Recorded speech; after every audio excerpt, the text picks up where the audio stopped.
ghosty game. What she doing, what she playing? Everybody play cool, it's the coolest of the ghouls. Strong will end, a lot of ambition. Can't see through them like apparitions. Determined to bring only the best. Get in the way, be her guest. Riri, the ghosty girl, steals your body, steals the show. Klutzy and a little forgetful, but meeting her is unforgettable. She's a scream queen that can scare the soul, but guides all wandering souls back home. Give your mind, body, all the more to Riri, the ghosty girl. I said it's Riri, the ghosty girl. I said it's Riri, the ghosty girl.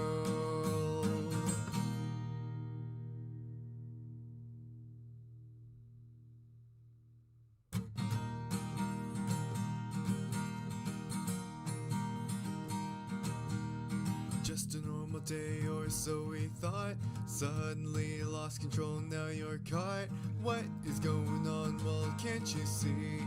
You're under the control of Riri, the friendly neighborhood ghost is here to check in on all the lovely souls under her possession, hoping to give herself a taste of what it's like to be not as clumsy. The ghosty girl, her ghosty game. What she doing, what she playing? Everybody play cool, it's the coolest of the ghouls. Strong will end, a lot of ambition. Can't see through them like apparitions. Determined to bring only the best. Get in the way, be her guest. Riri, the ghosty girl, steals your body, steals the show. Klutzy and a little forgetful, but meeting her is unforgettable. She's a scream queen that can scare the soul, but guides all wandering souls back home. Give your mind, body, all the more to Riri, the ghosty girl. I said it's Riri, the ghosty girl. I said it's Riri, the ghosty girl.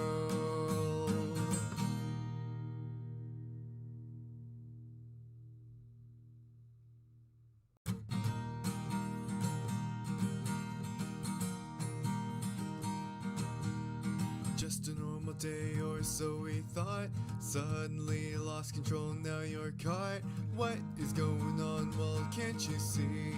You're under the control of Riri, the friendly neighborhood ghost is here to check in on all the lovely souls under her possession, hoping to give herself a taste of what it's like to be not as clumsy. The ghosty girl, her ghosty game. What she doing, what she playing? Everybody play cool, it's the coolest of the ghouls.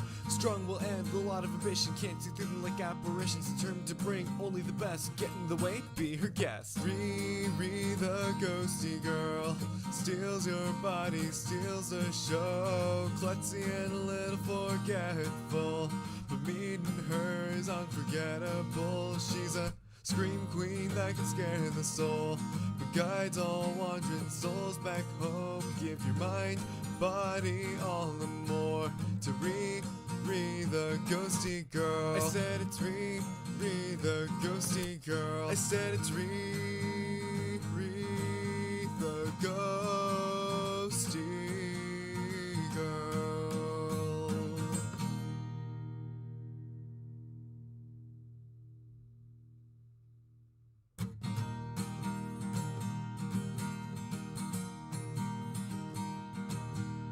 Just a normal day or so we thought.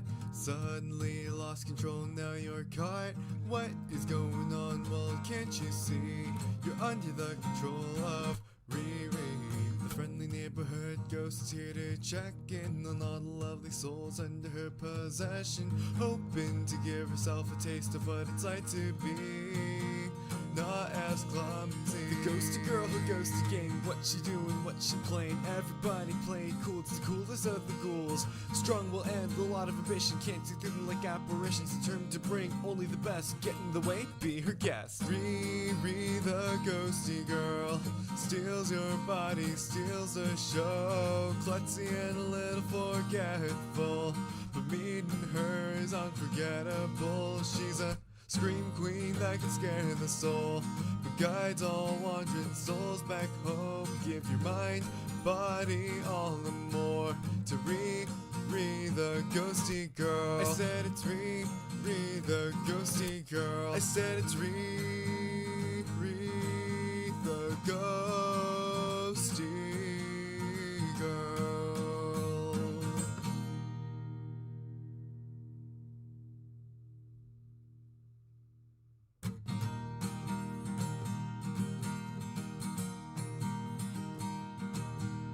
Just a normal day or so we thought. Suddenly lost control, now you're caught. What is going on? Well, can't you see? You're under the control of Riri. The friendly neighborhood ghost is here to check in on all the lovely souls under her possession, hoping to give herself a taste of what it's like to be not as clumsy. The ghosty girl who goes to game. What she doing, what she playing. Everybody playing cool, it's the coolest of the ghouls. Strong will end, a lot of ambition. Can't see through them like apparitions. Determined to bring only the best. Get in the way, be her guest. Riri the ghosty girl steals your body, steals the show. Klutzy and a little forgetful, but meeting her is unforgettable. She's a scream queen that can scare the soul, but guides all wandering souls back home. Give your mind, body, all the more to Riri the ghosty girl. I said it's Riri the ghosty girl. I said it's Riri the ghosty girl.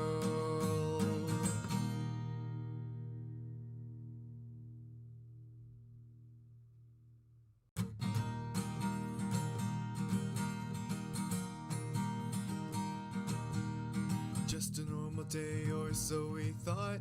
Suddenly lost control, now you're caught. What is going on? Well, can't you see? You're under the control of Riri.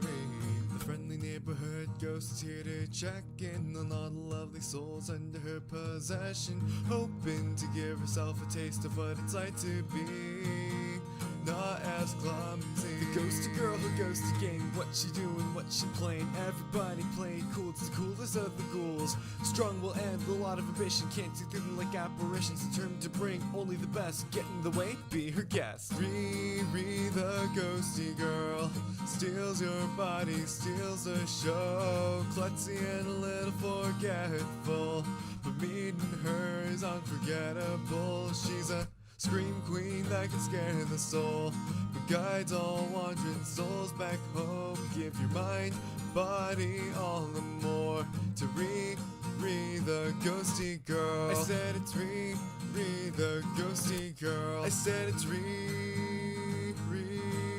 the ghosty girl.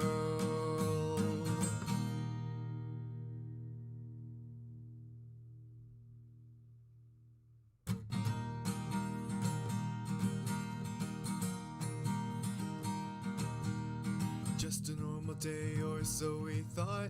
Suddenly lost control, now you're caught.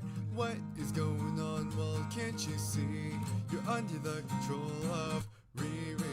The friendly neighborhood ghost is here to check in on all the lovely souls under her possession, hoping to give herself a taste of what it's like to be not as clumsy. The ghosty girl who goes to game. What she doing, what she playing. Everybody playing cool, it's the coolest of the ghouls. Strong will end, a lot of ambition. Can't see through them like apparitions. Determined to bring only the best. Get in the way, be her guest. Riri the ghosty girl steals your body, steals the show. Klutzy and a little forgetful, but meeting her is unforgettable. She's a scream queen that can scare the soul, but guides all wandering souls back home. Give your mind, body, all the more to Riri the ghosty girl. I said it's Riri the ghosty girl. I said it's Riri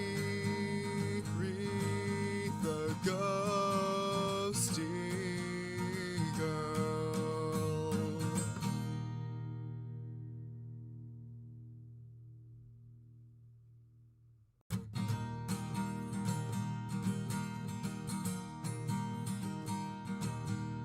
Just a normal day or so we thought. Suddenly lost control, now you're caught. What is going on? Well, can't you see? You're under the control of Riri, the friendly neighborhood ghost here to check in on all the lovely souls under her possession, hoping to give herself a taste of what it's like to be not as close. The ghosty girl who goes to game. Hello, ghosties! I'm kind of small. Hold on, I'm a little small. How are you?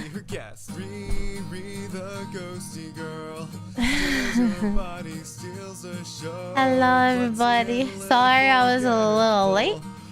My VTube studio was being a butt, and then as I went live, Yuzu decided to throw up all the food she just ate. Classic cat mom activities, so I had to take care of that. And then, well, that's kind of my fault, because I also realized, so I don't understand, because my feeder told me the first time when her food was running low, like, because there's not like there's no level, so I can't see it. Yuki's feeder has like a clear spot so I can see it, but Yuzu's doesn't. So it told me when it was running low, but it hasn't told me since the first time it told me. And so I didn't know that she didn't have food, which meant she probably didn't have any like kibbles today. And so I think she like ate a couple kibbles too fast when I put food in her feeder, and then she threw it up, and then I cleaned up. Anyway, here we are. How is everybody? Hello, hello Kitsune, thank you for being the first solo. Hello Ginger, thank you so much for the reason for 33 months. Okay, Didi, welcome back home. Hello Hancho, hello Chroma, hello Prince, hello Narwhal. Oh fuck, sorry, I didn't click off. Not that you guys probably minded.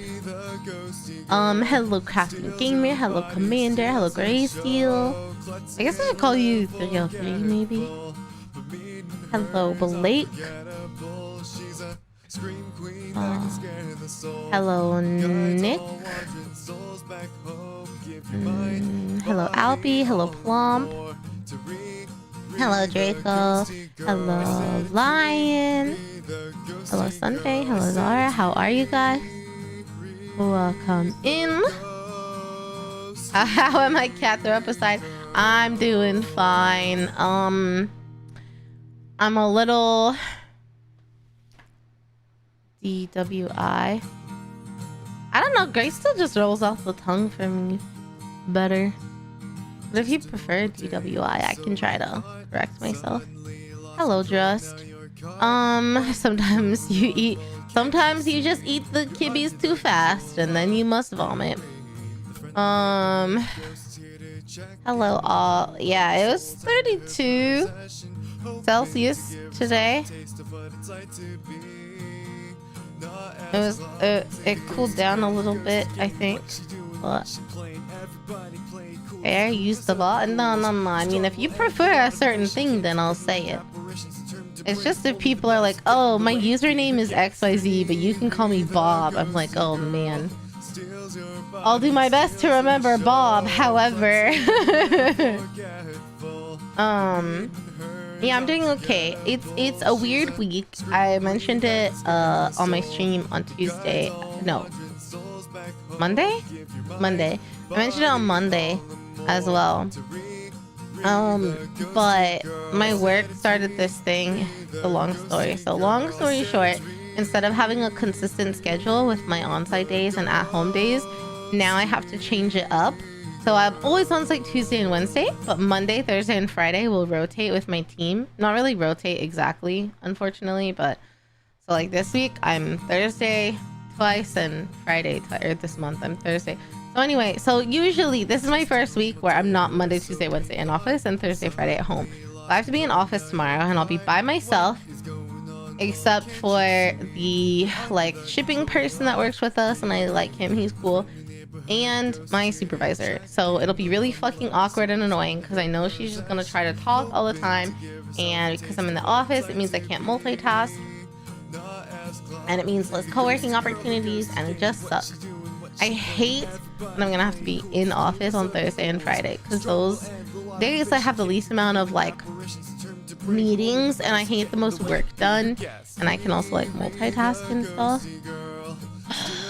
So I'm a bit grumpy about all that. I'm one of the few who pronounces it Draco and not Draco. People say Draco? Are they like British or something? I don't know anyone who would say Draco unless you're like from the UK. It's for sure Draco, like Draco, like from Harry Potter. I can't think of his name. Draco Malfoy. Yeah, a little bit, I guess. Oh, I'm so congested and I don't know why. Like Draken? Is it Draken? Draken? I don't remember. I watched Kim Possible, but... No, I see Draco and I think Draco. Like Draco Malfoy, like every other Draco type of character. But... yeah, Professor Shout, Draco Malfoy, exactly. What's the weather, Ollie? It's too dang hot outside. That sounds familiar. What's that from? From Ice Slayer. Oh, yeah, I think I'm just gonna call you off. Because your first 3 letters are A-U-H, so... ah! Draco is in the constellations. The Draco Meteor? Yeah, I don't know. I just would never, ever say Draco. Unless someone told me to. You know what I mean? Yeah, I've been really sneezy and... I'm a bit congested all of a sudden. So, sorry if you guys end up hearing my breathing or I'm a little stuffy. I don't know what's going on. Hopefully I'm not getting sick. But yeah, so... that's me. I'm fine. I'm just being a bit grumpy. I'm being a bit of a crybaby, piss baby. I'm being a bit of a brat over the fact that I have to change my work from home days. In fact, I'm being so much of a brat that I'm job hunting. I have Narcle's blessing. Yeah, I feel like I'm being a mouth breather. You guys are gonna hear me. But I have made it to the gym every morning this week, so praise me. I've been doing so good. I've got like all my work done and I fixed my YouTube channel and it's terrible. Yeah, can Nurgle take it back? I don't want it anymore. Some people pay for it. Oh really? Oh, I wouldn't think anyone would like semi-congested breathing me. Speaking of breathing me though, I do want to try ASMR. So if I can research a little bit, I've been looking into it for a while, but I might try an ASMR stream soon. I have a binaural mic and I would just be like sticking my toes in the water. Like it'll probably just be like a soft talking stream, and I'll have a redeem on Twitch for like if you want me to say certain words or something. But let's go consistent. Thank you. I've been struggling because I was sick last week and then like 2 weeks before that there was something else. Oh, I don't remember, but yeah. So I was sick last week and then I was like, okay, this week is the week. I'm getting back on my regular schedule. Ghost streamer softly tells you to go to the light. No. I don't want you guys to die. I'm here to watch your soul and make sure you don't. You guys have to live forever. Because if you die, what if your soul goes somewhere else and I lose you and I can't find you again? That's not okay. You have to be alive forever so you can be with me forever.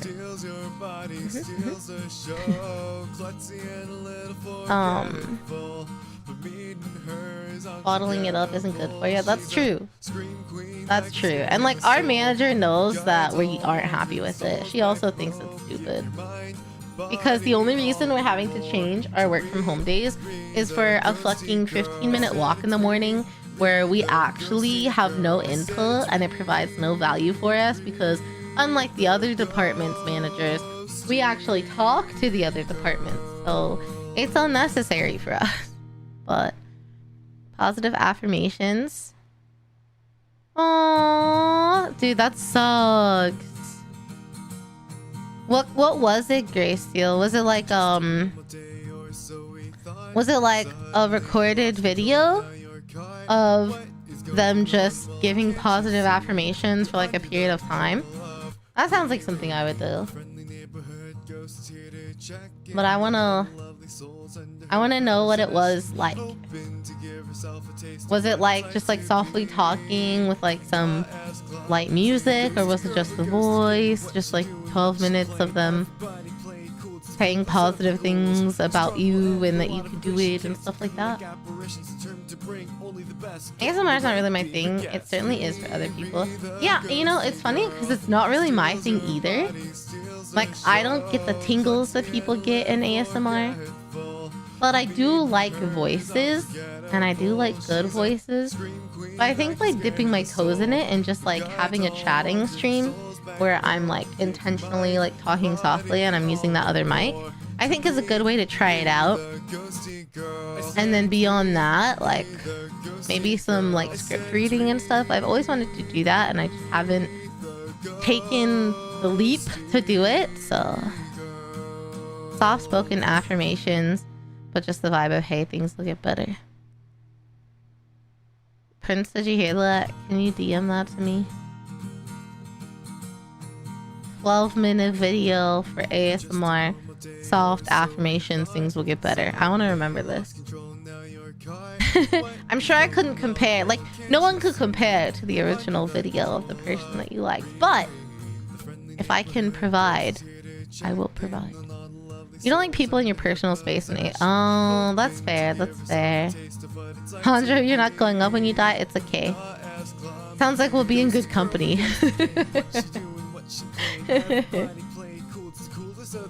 Loud scratching on chalkboard noises in the middle. No, I don't want to do that.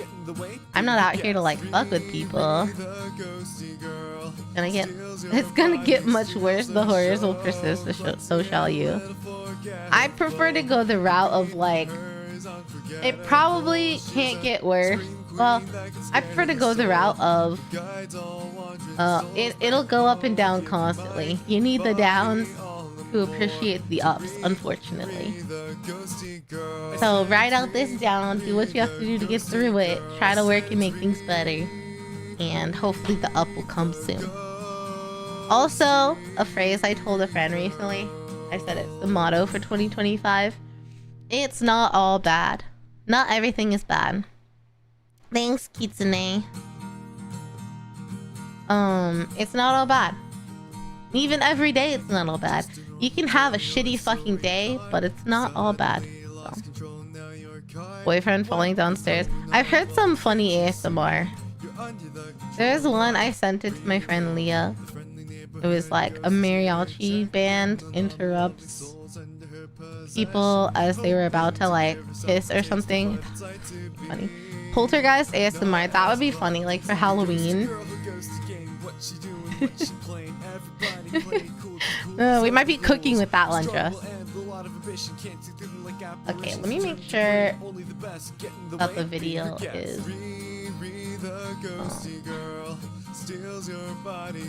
still correct. Hold on. Toto. That's the wrong one. Jesus. Okay. I think I need to make myself a little smaller though.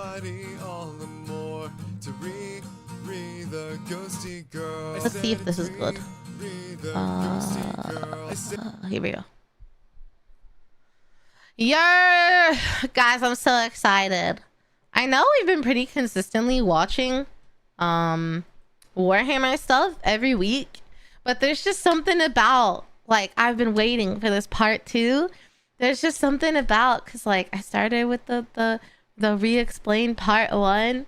I was like, I don't know, it's like reigniting me. An Ork ASMR? Oh, really?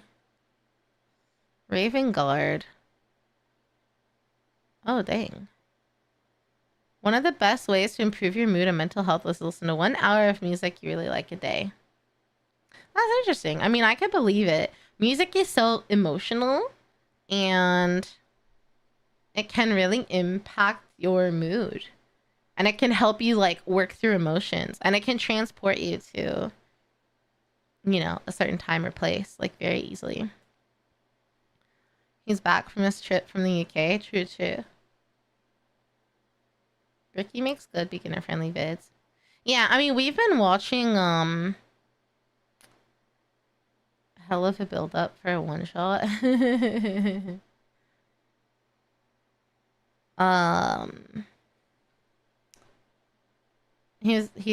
It sounded like he had fun. I'm glad. It's always good if people like have a good time when they travel. What was I trying to say? Shoot, I forgot. Oh yeah, I've been listening to his podcast. That's what, out of all the videos we've watched, I still am drawn to the way that he speaks. I find it entertaining, but also educational, and his voice isn't like boring to listen to. Not that anyone else has been boring to listen to, but as a perpetually EP person, it helps when someone else has energy. I feel like I kind of feed off of that, and I kind of like bounce off of it. So something about like the way that Bricky talks, and like I've experienced it with his podcast, because you don't see him like it's not like a video of him. I kind of wish it was, but like a lot of podcasts do, but it's I don't know, he has a very enamoring voice, and it's a bit like energetic, so it kind of gets me excited and like wakes me up. And sometimes some people have like a very, not even monotonous, but just like consistent voice or something, or maybe it's the way they storytell, and it's not bad, but Bricky so far I think might be my favorite. I want to listen to something else by Luton though. We listened to him one time. Yeah, and maybe because it's two people talking, maybe that helps too, but yeah, we've watched some Adric Dress. We've watched a couple episodes of Adric, probably 4 or 5, but in universe, like a documentary. Yeah, maybe that it's almost like documentary voice. That's a good way of saying it. The Sleep Club.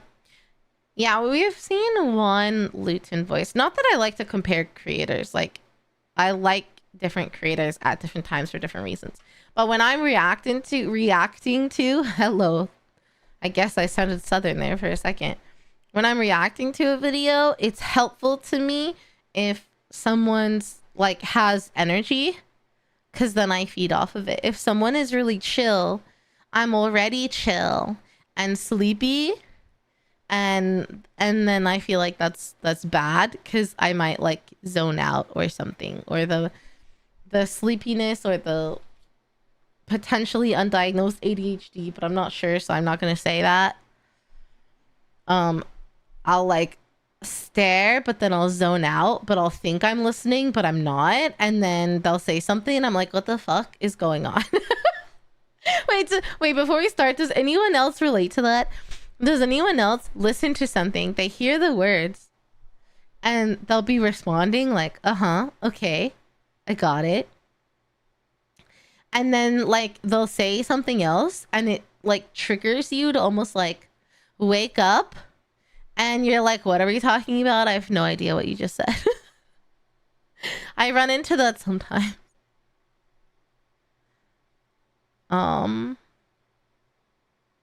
Yeah, so I wish I could not do that, but Bricky's good at, like, I don't do that in his videos. So yeah, that's why I don't think I'd be good with audiobooks, because I frequently zone out a podcast and I have to like rewind like 30 seconds to a minute. Anyway, let's watch. I'm excited to watch. It's called a brain fart. No, that's when like you forget something, you know. That's when it's like, oh shit, like I forget how to do something, or I forget this word, I'm having a brain fart. Like zoning out, or something. Yeah, I'm like an energy vampire. I like that. It's true though.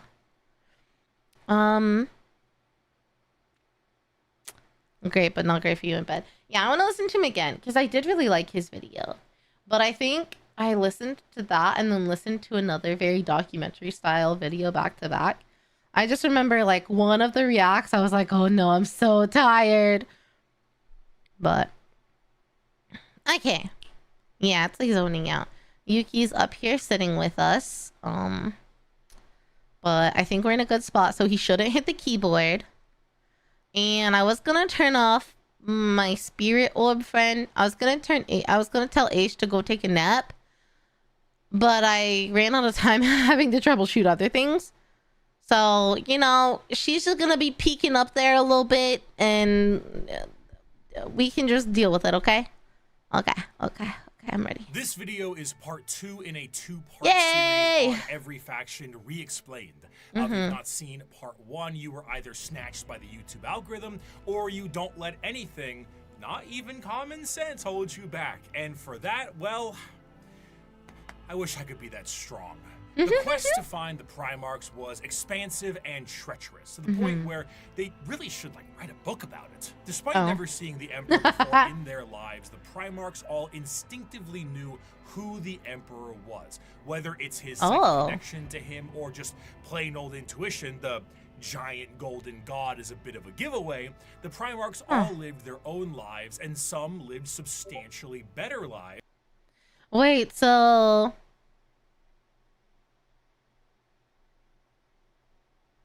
the Primarchs all instinctively knew about the Emperor and knew that they were his son. They just didn't know where he was or how to get there? Or they knew it when they met him?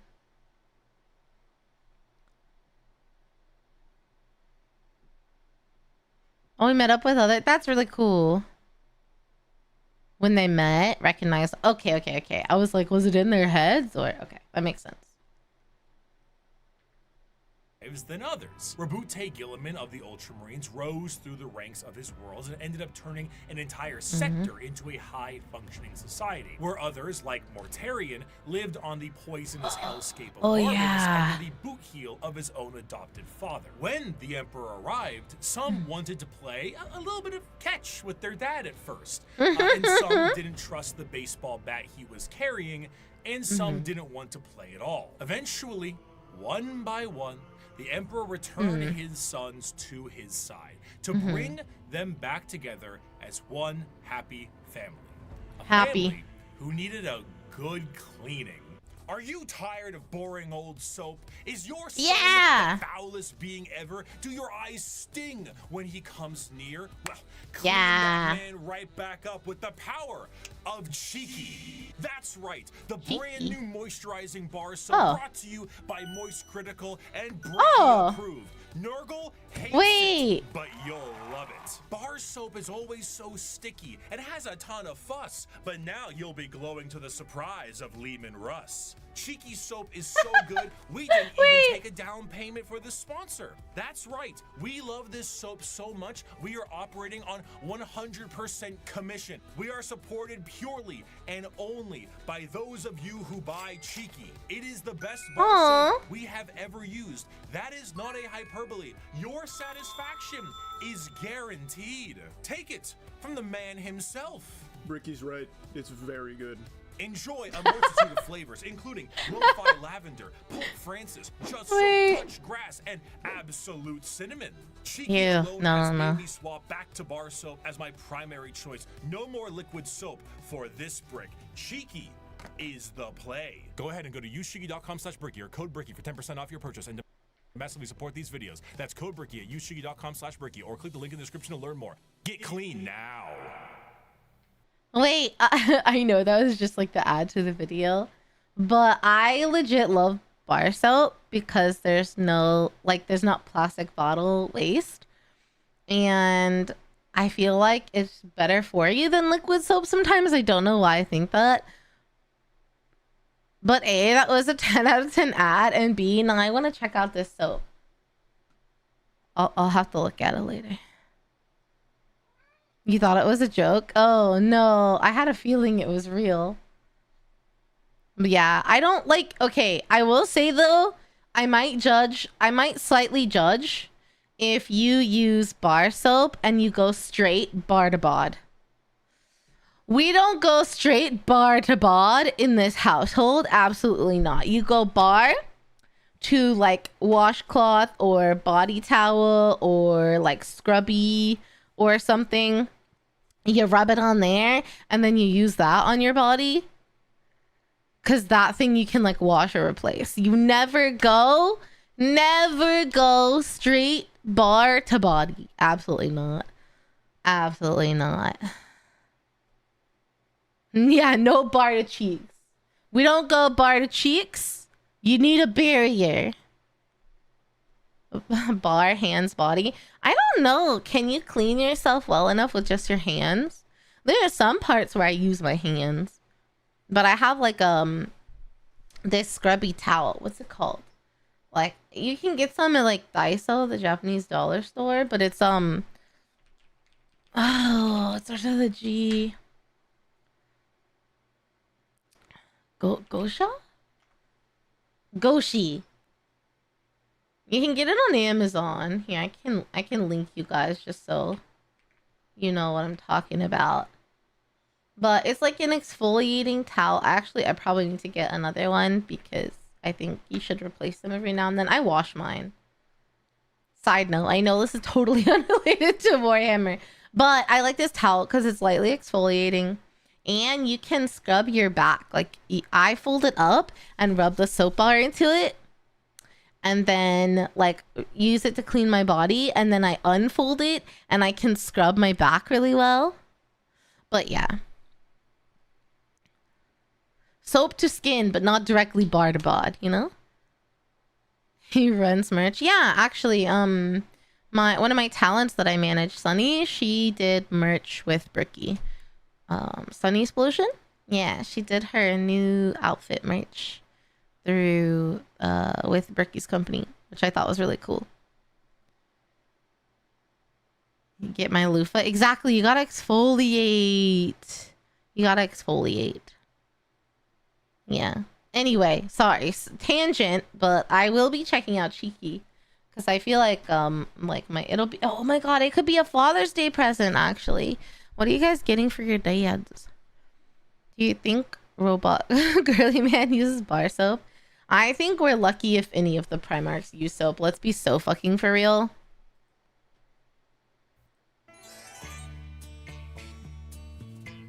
Oh. Oh, yeah, so half his sons turned on him. After the Emperor was able to bring all of his sons back into the fold again, he sent them on their way with his end goal in mind, reclaiming the lost worlds of humanity. Each of his Primarchs fanned out across the galaxy to accomplish this goal, but the one they were expected to report to was his favored son, and the first one found, allegedly, which was Horus. Horus was granted the title of War Master, and he certainly lived up to Big E's expectations, which were very specific and set by Big E himself to all of his sons. However, either intentionally or not, the Emperor did not mention to his sons some of the more chaotic aspects of the galaxy. Horus himself, while in the process of reclaiming a more advanced human world, was informed of the existence of chaos gods, a factoid that Horus initially did not believe. To him, it was a bit unfathomable to think that his father would emit such significant information on the inner workings of the galaxy. However, he soon realized this was the truth, and this betrayal was unacceptable. With the astronomical weight put on his shoulders and his father immediately leaving it all in his hands, combined with the slow corruption of his mind by those closest to him, he began to change his tune. Horus began amassing a following behind his father's back with several other Primarchs and began to formulate plans to usurp him from his throne on Terra. While this was occurring... Oh shit, okay, so he's explaining to us how the Horus Heresy started, right? Yeah. Dad fucking lied. Time to rebel. He's going through his teenage rebellious years. Oh, yes. Hi, Yuki. You can enjoy the factions with us. This is fine. Yeah, this is a prime example of why communication is so important. So Horus never got his dad bar soap. Yeah, because he fucking lied to him. So Bricky's quiet. I have it turned all the way up.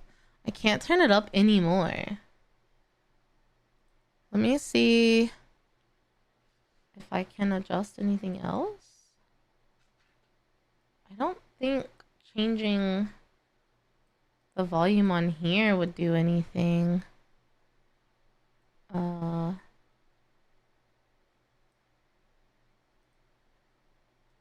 I turned it up to max and I couldn't turn it up anymore.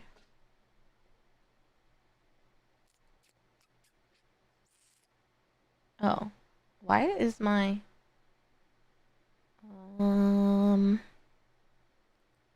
okay. Oh.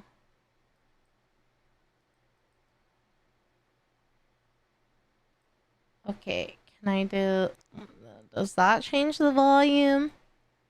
Magnus the Oh god, no it doesn't. It's just for me. It's just for me. Oh my god, that was so fucking loud. Right? Red tried to FaceTime his dad back from his throne on. Yeah, I can't make it any louder. It's as loud as it goes. I wonder if I can like make it louder somehow in here.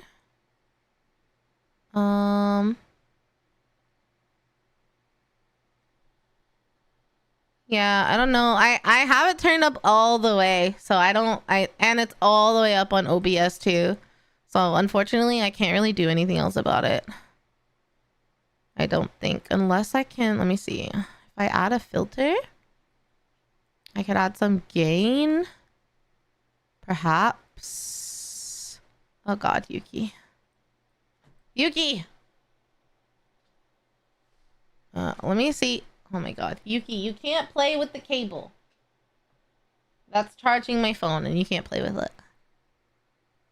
Let me see. Okay, if I turn the gain up, let me see.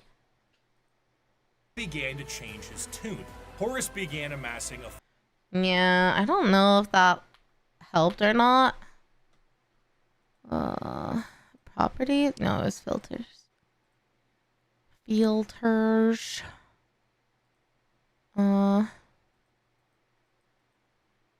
me see. 6. Weight put on his shoulders and his... It's not showing it going any louder when I put these filters on, so... Yeah, I don't think I can do anything about it. Unfortunately, sorry. Like, I could turn myself down so you can turn the whole stream up, but...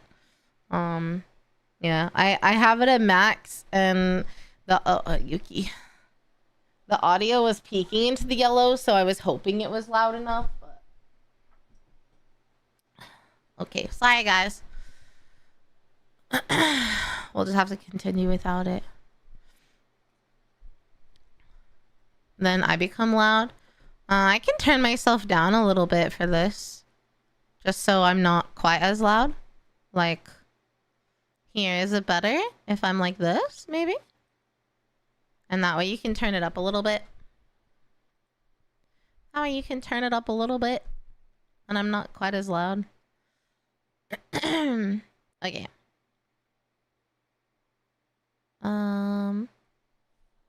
Hopefully that helps for today. Alright, anyway. So... Horus got mad. The dad lied. And he... is built. I didn't realize they were trying to overthrow E. I don't think I ever realized that. I knew he was mad, but I didn't know he was like trying to dethrone him. His father was he? I guess I'll find out. Was he trying to take over the throne? Immediately leaving it all in his hands, combined with the slow corruption of his mind by those closest to him. He began to change his tune. Horus began amassing a following behind his father's back with several other Primarchs and began to formulate plans to usurp him from his throne on Terra. While this was occurring, Magnus the Red tried to FaceTime his dad back on Terra, and that resulted in the shattering of a protective barrier between Terra and the demons of the warp. Due to this damage, the Emperor was forced to sit on the Golden Throne to assure that it would continue to function. Ultimately, half of the Primarchs would fall to chaos, and the remaining half would fight back viciously against their brothers. Horus eventually gained the upper hand and arrived in orbit above Terra itself, and after antagonizing his father enough, the Emperor temporarily removed himself from the throne, strategically putting his old friend there as a seat warmer, and went to confront Horus himself on the Vengeful Spirit, his flagship. The Emperor faced down his son, and after a heated battle and 64 novels, the Emperor managed to obliterate Horus on a subatomic level, but not before his favorite son was able to mortally wound the Emperor. As the dust settled and the traitors fled from Terra, the Emperor's body was dragged back onto the Golden Throne, where it sits permanently to assure that it continues to function. A corpse forced to constantly hold back the horrors of the war and guide humanity with his pale light. And the reason Big E is just like a power corpse is because of Horus? Horus actually like basically killed him? Oh my god, that's crazy. I did not know. I did not know. How have we watched Warhammer for like 2 months and I didn't fucking know that? That's wild. Wield the truth to get people to do bad things. Biggie was a tyrant. Chaos is worse. He's mostly dead. Whoa! I had no idea. Damn. I wonder. He was super juiced by the Chaos Gods. Oh, I see. Okay. I wonder, like, I wonder how if Biggie felt some type of remorse or regret or something when Horus injured him. I wonder if he regretted his choice. I'm so curious. And that light is flickering. From there, the remaining members of the traitors to the Emperor fled to their respective safe havens. These are the veterans of the Long War, the spiteful, and to them, the wronged. Those who would let the galaxy burn if it means the Imperium gets caught in the flames. These are the Chaos Space Marines. And what are the achievements of your fragile Imperium? It is a corpse rotting slowly from within while maggots writhe in its belly.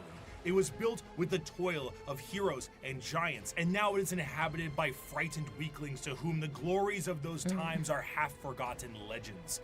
I have forgotten nothing, and my wisdom has expanded far beyond mere mortal frailties. The Horus Heresy saw the collapse of the Imperium as we knew it at the time, and half of the Space Marine legions fell to the ruinous powers. Though the favored son, War Master Horus, was killed and the rebellion ended, the heretical forces retreated to the warp and remain a constant threat to this day. Wait, so Horus was killed. Biggie killed him after almost dying himself. But Horus also killed Sanguinius, right? So that's one chaos and one... Oh, what's a non-chaos called? Like, so I get the Primarchs were split, but in current time, like most up-to-date time... Loyalist, thank you. I knew there was a word and I couldn't remember. So is the Primarchs, the Chaos Primarchs and the Loyalist Primarchs, are they like even still? There's 2 confirmed dead on each side. Donna knew exactly what I was trying to ask. If like the sides were even or if there was something like the scale was a little bit on one side or another. I mean, Angron's technically dead, I guess, right? But also alive. Most of the rest... Oh, that's right. They're like missing. They're missing, huh? No, but Alfarius isn't dead because Alfarius is everywhere and everyone. You're Alfarius, so how can Alfarius be dead? A twisted reminder. Oh, I pressed play on accident. Chaos has more active Primarchs than the Loyalists right now, but they could be hiding, sounds like. Okay. They're kind of their own thing. I see. Of what the temptations of the warp may bring, the Chaos Space Marines act as a mirror to the loyal legions, and as time progresses, their warp taint further changes them to suit the needs of their patron deity. Though marred and absolutely mangled by the ruinous powers, they are still unmistakably Space Marines in stature and shape, and according to them, they have never been more free. After the heresy, the loyal legions of Space Marines became very strict in their organization, and their separation into separate chapters with capped numbers and other formalities was done to prevent any form of heresy from happening again. The Chaos Space Marines are a bit different. Ultimately, these Marines are subject to the primary legions that fell to Chaos in the first place. The majority of these legions, the Black Legion, the Word Bearers, Iron Warriors, Alpha Legion, and the Night Lords, are supporters of Chaos undivided, either enjoying the powers of all Chaos gods or sometimes shunning them altogether. But a few of them follow a very specific Chaos god. Thousand Sons are followers of Zeech, the Death Guard follows Nurgle, Slaanesh has their claws in the Emperor's Children, and the World Eaters are avid followers of Khorne. From there, the legions themselves are separated into roaming war bands that may go under their own unique names or may stake a claim to one of the primary legions. Most of the gear and armor of a Chaos Space Marine remains the same, but stylistically it changes quite a bit to reflect the intention of the legion or their patron god. The Death Guard's armor has become rotted and full of gaping mouths and plague-filled boils. The World Eater's sharp and violent armor reflects their bloodthirst, and the chaotic noise of the Emperor's Children armor, nipple rings included, pleases Slaanesh greatly. Due to the taint of chaos, the armor itself becomes less about plating and more about a new skin for any given Chaos Space Marine. Though the Chaos Space Marines have no true fear of death or numbers diminishing, there are still major recruitment efforts for their legions. However, the conscription of these recruits is a lot more chaos-fueled and is more of a forced assimilation, and in some instances, breeding. I was wondering how they got more, because I don't know why you'd willingly join a Chaos Space Marine Legion, because it seems a little rough for you. There's no loss in functionality. I see. Rumor that Russ might be the next loyalist to come back. I feel like someone said something about that. Huh. Most often you don't, yeah. As he said. You're forced into it. Or bred, I guess. Forced assimilation, which, and in some instances, breeding. What do they mean? Demonculaba and the terrible, no good, very bad, fucked up fantasy. I don't get it. Demonculaba? Do not look it up? Don't look it up? Why not? But I want to know what it means. Chat, why can't I look it up? You don't want to know? Are you protecting me? It's just really gross. It's a lot. Oh, okay. I don't know. I bet I could. I bet I'd be fine. I don't know. I'm a degen, right? When you don't look, I'm not looking it up on stream. Ignorance is bliss. That is actually true. Okay, no, look, there's a wiki. So surely, thanks to the sip hecka. One group sells a person. Oh, okay. Okay, that's fair. So, attempt to create a new Chaos Space Marine from... I see. Do they just happen to come across these wombs, or do they take them?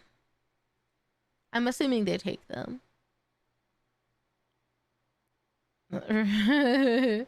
Morbid but interesting. Forbidden tag.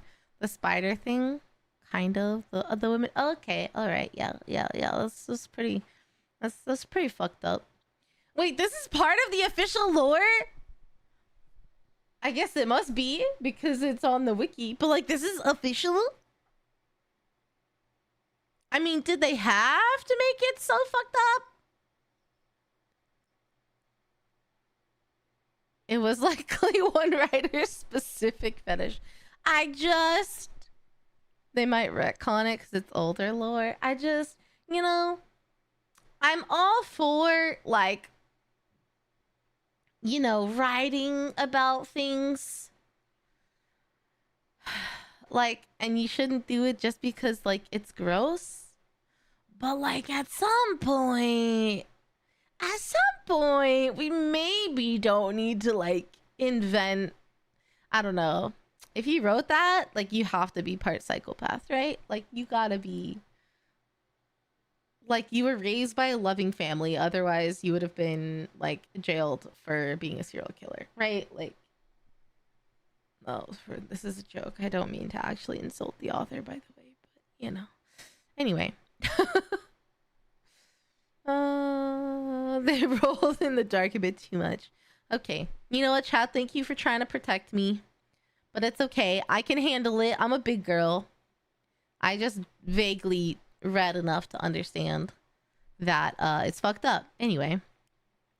Yeah, it sounds like raised on 4chan. Yeah, that's exactly it. The organ implementations and other modifications are the same, and the necessity of a gene seed remains the same, but the result is a hell of a lot different. Understanding it's really Chaos Space scary. Marines is a difficult exercise. If we took my original video 5 years back and looked at the Imperial Knights section, it mainly focuses on big stompy robots. Now that I understand more, I can discuss the Code Chivalric, the Throne Mechanicum, Squires, and Monarchs, and bring some more context to it all. To assume Chaos Space Marines are simply the opposite side of Space Marines. I'm sorry. Did you just say that the writer went on to write Arcane?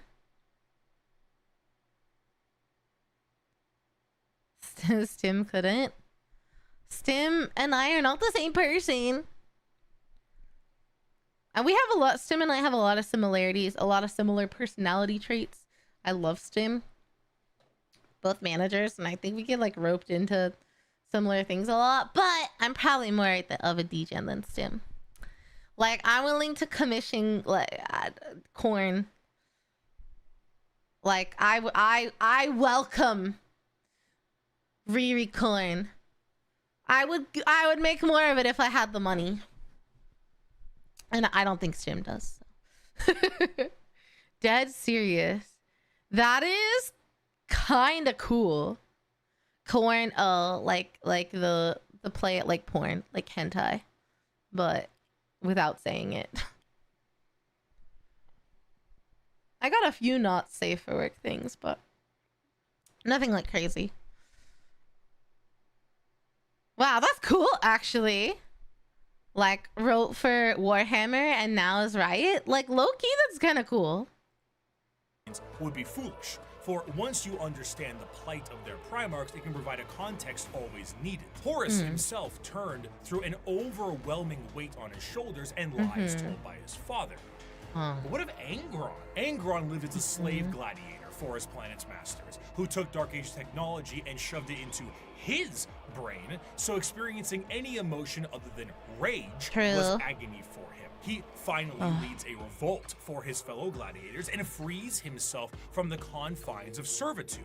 The Emperor finds him and says he will take him home, but Angron refuses. He will fight with his friends against the tyranny of his slave owners to the last. At the final last stand with him and his closest friends, slave gladiators, all of them outnumbered and on the verge of death, the Emperor forcefully teleports Angron to his flagship and none of his compatriots, leaving Angron to live and watch all of his friends die. I know this because we deep dived into Angron's story a couple weeks ago. But God, rehearing that moment, man, Big E. Emperor, you done fucked up.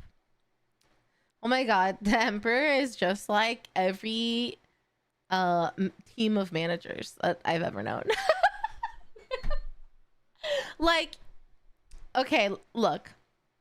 Big E, he could have made Angron the most loyal follower so easily if he had just like teleported everybody, or didn't teleport anyone, because Angron probably would have been the last one standing, and teleported him at the end. The nails. I don't know. I see it playing out a different way. But instead of doing the, probably for E, the easy thing to do, he did the fucked up thing to do that he wanted to do. And literally, like, Angron became a enslaved demon of the Chaos Gods. Literally, every manager I've ever known. He's running this ship with, like, the worst skills. Someone give him a leadership class. He doesn't know what the fuck he's doing. I don't know. I see if Big E had any level of empathy, and had let Angron fight to the death with his guys, with his bros, and then teleported him last minute or saved his bros and brought him, I could see a world where Angron is able to numb the pain in a different way. Like, what if you don't feel anger and you just feel nothing? I don't know. So they could have written away.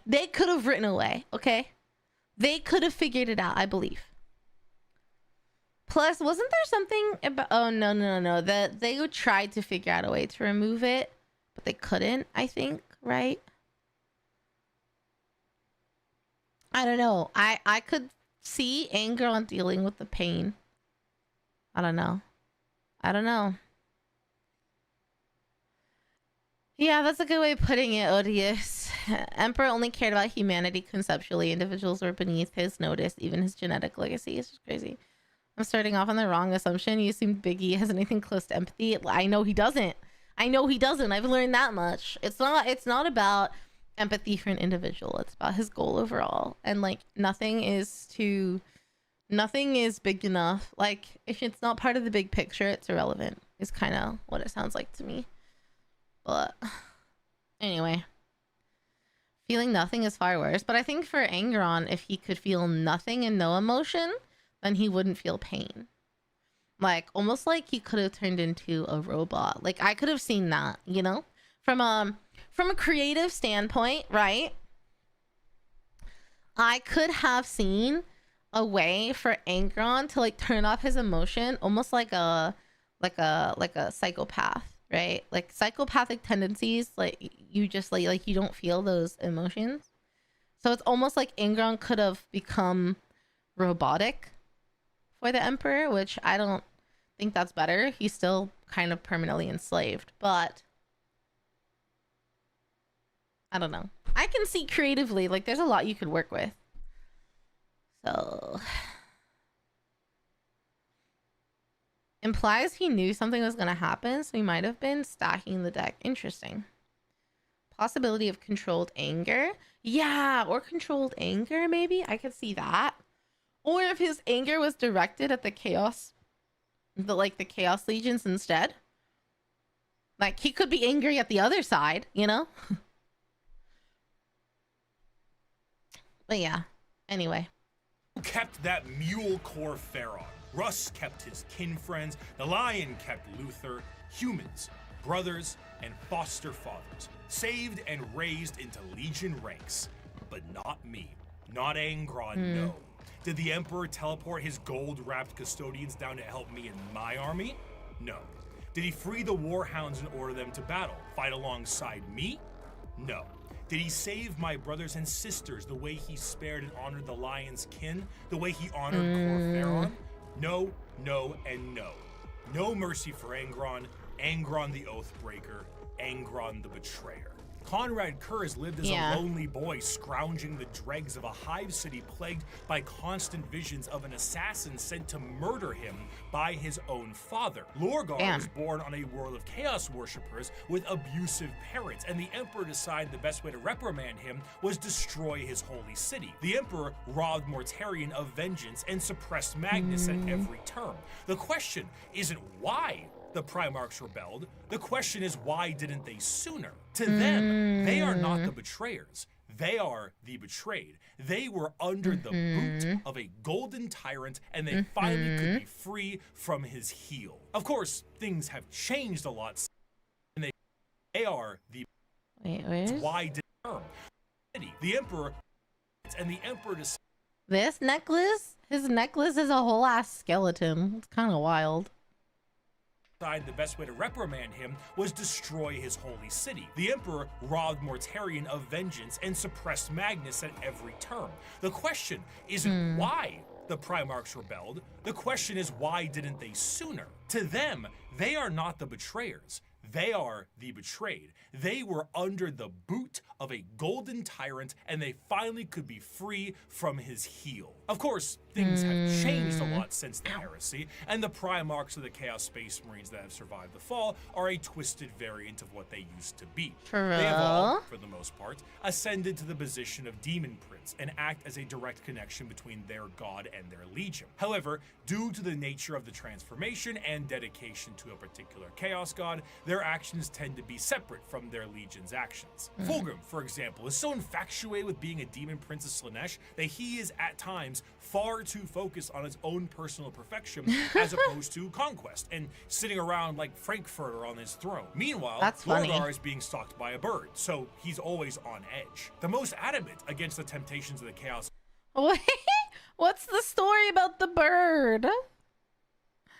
I want to know the story about the bird. Why is he being stalked by a bird?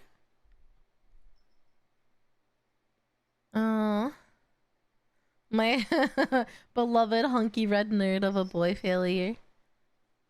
Magnus's outfit makes me think Madonna. Yeah, I can see that. I kind of dug it. A drag queen. I can see that too. Korax is stalking Lorgar.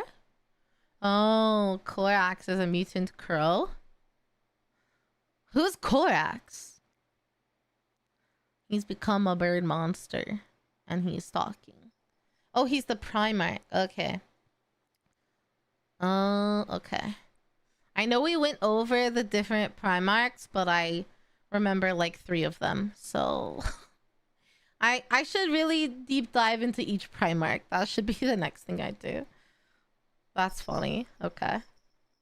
God Perturabo was even made a demon prince as a reward for being the one who did the most work on the group project. Chaos Space Marines are a fascinating faction because they're wait.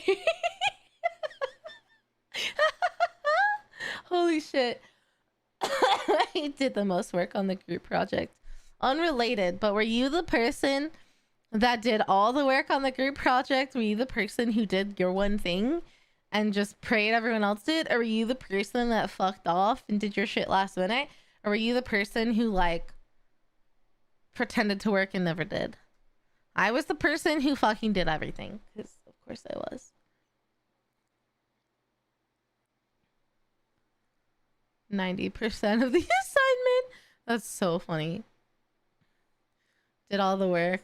You've been all of them. You're the extroverted guy who did the presentation. Oh, hell yeah. That was my favorite. When I got the extrovert in the group, I'd be like, look, if you present it, I'll do your portion, okay? Which is funny because now people say, like, at work, I'm very, very good at presentations. I must have had more practice than I realized.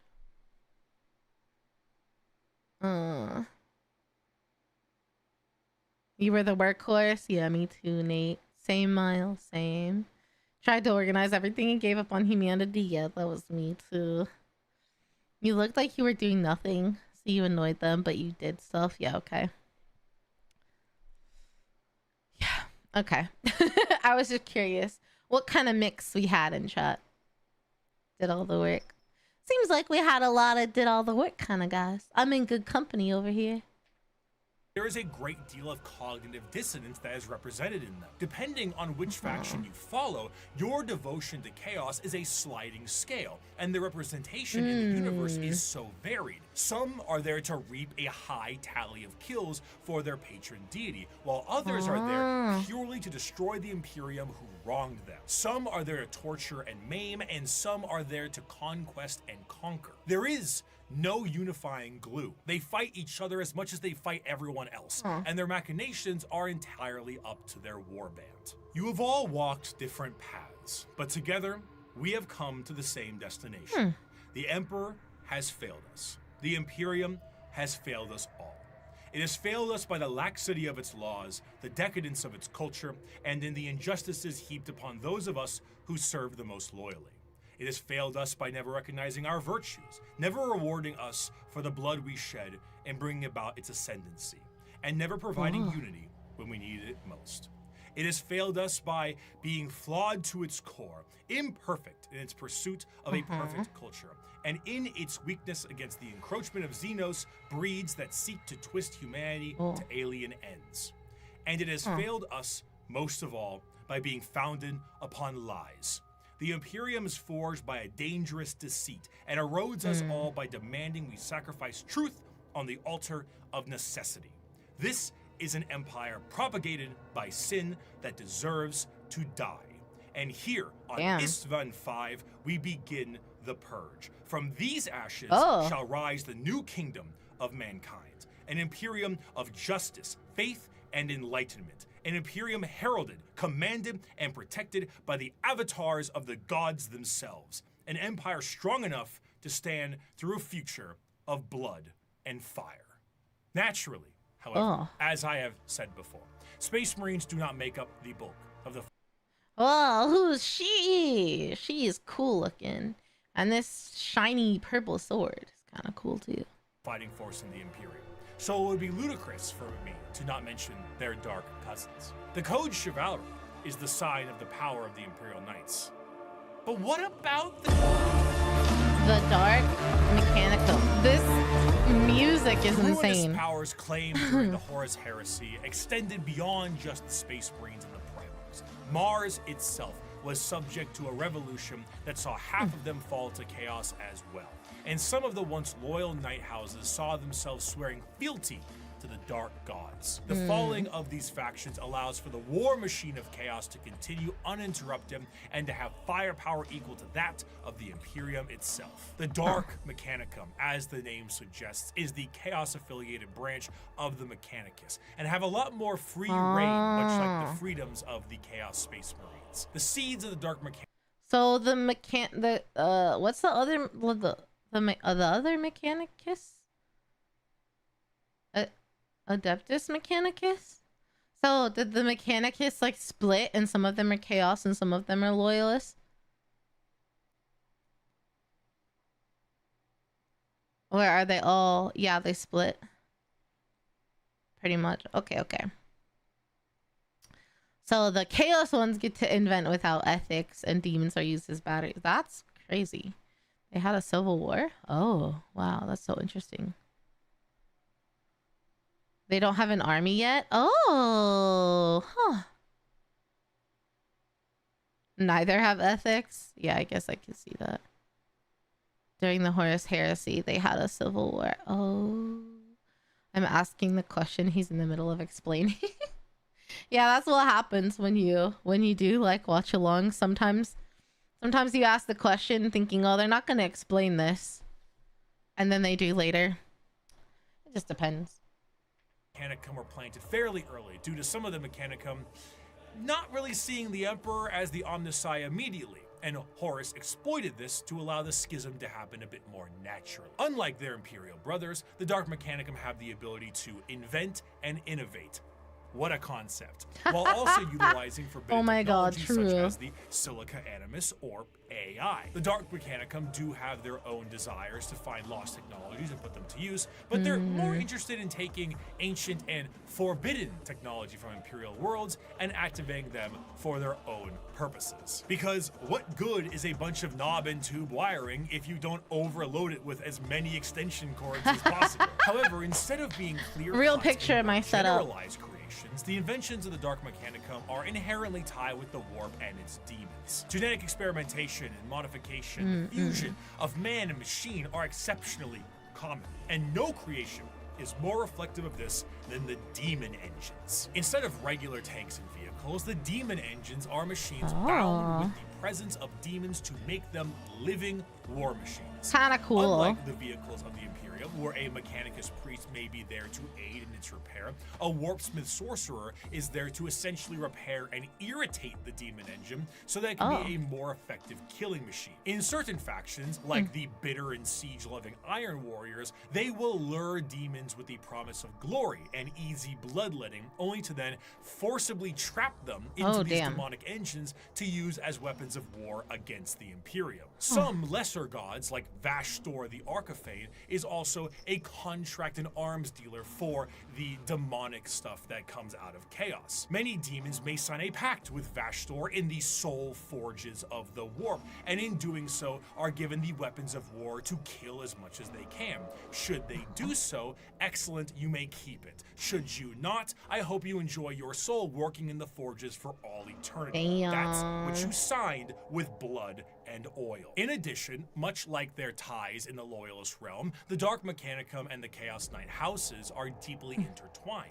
There were, of course, many Knight houses that swore fealty and bent the knee to War Master Horus during the Heresy, but a good portion of them had no choice, as they were absorbed by warp storms and corrupted into compliance. Many of these Chaos Knights reflect the very early Dark Age technology Knights with more corrupted weapons. The Throne Mechanicum, which once had a noble sitting and taking control of generations of previous drive.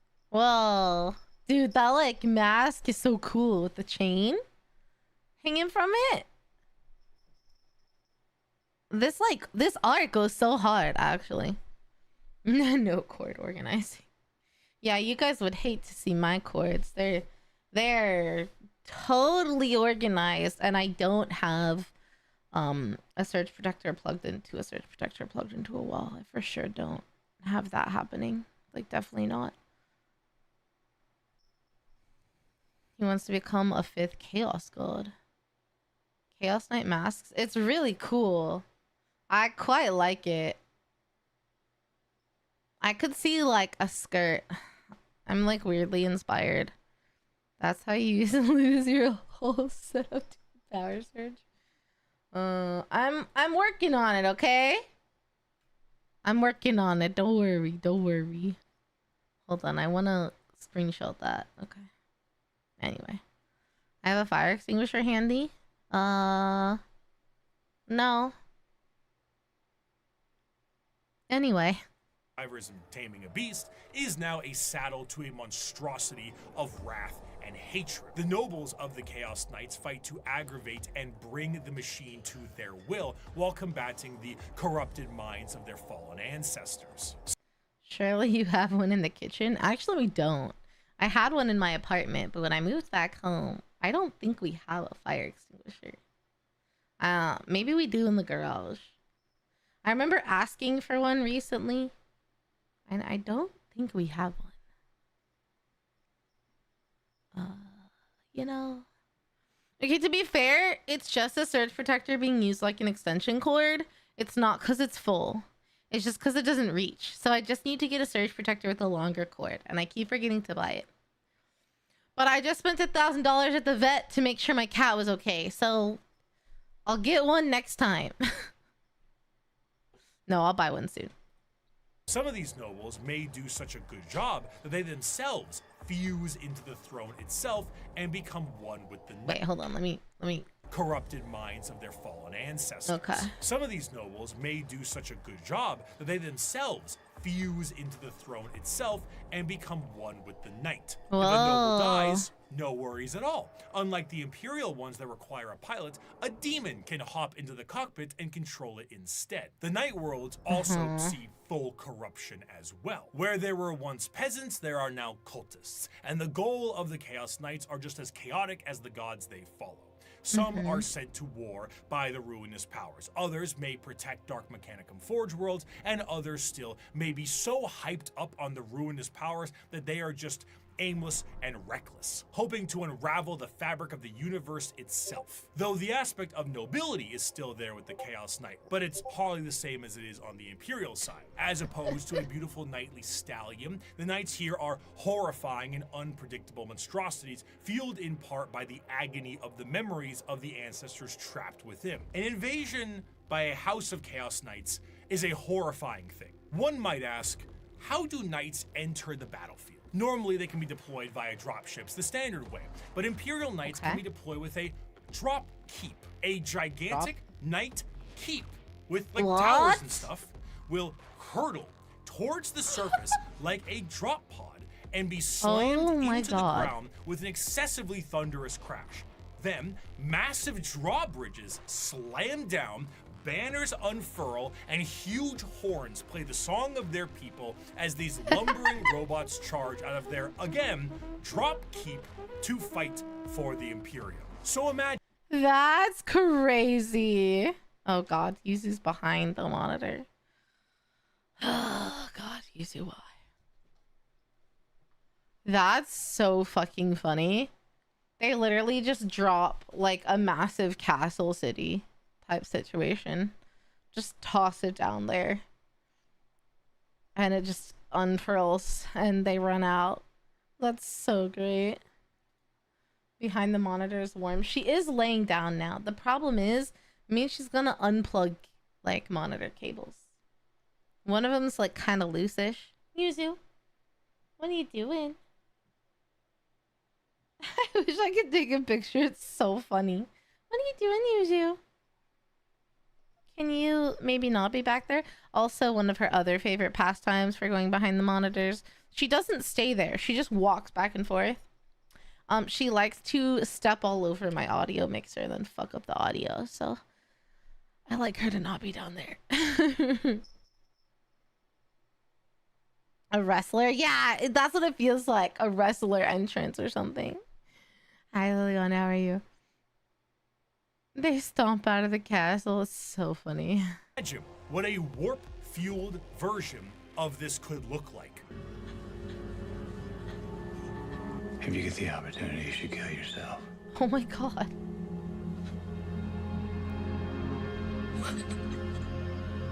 Chaos Knights have such a presence, the warp fluctuates in their tread. They bring doom, dread, and despair across the battlefield. Warp storms occur overhead, and psychic phenomenon cling to them. A Chaos Knight will arrive either in some warp-debased platform, or perhaps a portal itself, or climb out of a pool of blood. As the air gets heavy, the enemy feels a crippling sense of paranoia, and the sky begins to rain blood, acid, and God knows what else. Holy shit. The horrors of the warp have resulted in a dramatic change in technology in the favor of their forces. Though in practice, it is a horror beyond comprehension, their baseline desires don't seem that radical on paper. They are creative builders, working to innovate and improve technology while utilizing anything they can to accomplish their STEM goals. Looking at the dark forces of chaos and the Emperor now on his golden throne, humanity is fractured. The Emperor himself is the guiding light for warp travel for humanity, and in being that exists as a beacon for the entire species. Without him, things would get somehow worse. Therefore, he needs his protectors. Where a Thunder Warrior wasn't enough for his armies, and half of his Space Marines turned traitor, the Emperor's personal bodyguards are something else entirely. They are not the fallible Astartes, nor are they a nightmarish concoction of organs and indoctrination. They are built and gene-crafted with science bordering on magic. They number 10,000 strong, and each of them is a hero. They are the Oh, Adeptus Custodes. I didn't know they were Adeptus Custodes. Ah, congrats, Liana. I hope you enjoyed. Nice job. The golden boys and girls. Custards. I do love custard. Me looking at Horus beyond my comprehension. It's okay. Same though. The golden bananas, the top dogs. Chaos Knights don't need to drop in. They show up in more metal ways. Yeah, oh my god, they were giving like Freddy from Dead by Daylight, just like popping out of the blood circle, the blood on the ground. That's what I envisioned when he said that. Palms are sweaty. I'm excited to learn more about the custards because I don't know anything about them. So a Chaos Knight had an entourage of people covered in blood and skin, attracted the attention of flayed ones, the Necrons, who soon worshipped the Knight as one of their old gods. Interesting. Okay, Custodes. Rare is the battle where an Emperor's Custodians outnumber our foes. We are ever beset, surrounded upon all sides by heresy and foulness, just as is Terra itself. Yet, like the throne world, we stand resolute, indefatigable, indomitable. Let the enemy come. Let them darken the horizon with their numbers. Still, we will prevail. Though the Emperor sits rotting on the golden throne, his talons remain sharp. The Talons of the Emperor was the name given to the most elite forces at his disposal. The left hand of his talons comes in the form of the Sisters of Silence, psychic blanks that scour the galaxy to claim souls, to fuel the Astronomicon in the form of the Great Tide. 1,000 psychers sacrificed daily to keep the Emperor of Mankind alive, dragged into the black ships of the Silent Sisterhood. The right hand. Oh, so the Sisters of Silence are considered part of the Custodes. Dude, I want to know more about the Sisters of Silence. They seem fucking sick. I mean, terrifying. Terrifying. But sick. Other people are getting spooked by the Discord notifications. It's funny because I never have Discord notifications on. So I know that that's what the sound is. But it doesn't spook me because I don't get notifications. And I saw the warning at the beginning. I don't know. It's such a gentle chime to me. The anti-psyker guards. Well, to me, it doesn't sound like they're anti-psyker so much as they need 1,000 psychers a day to feed the Emperor. Because psychers probably have more, like, energy or soul power or something.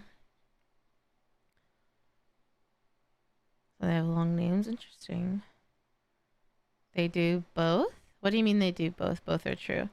They need the psychers, but they also don't like psychers.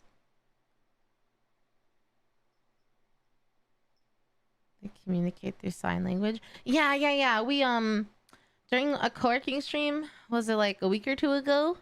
There was a Horus Heresy live stream and we watched it, and they showed us that new animation, and it had one of the Sisters of Silence signing in it, and it was really cool.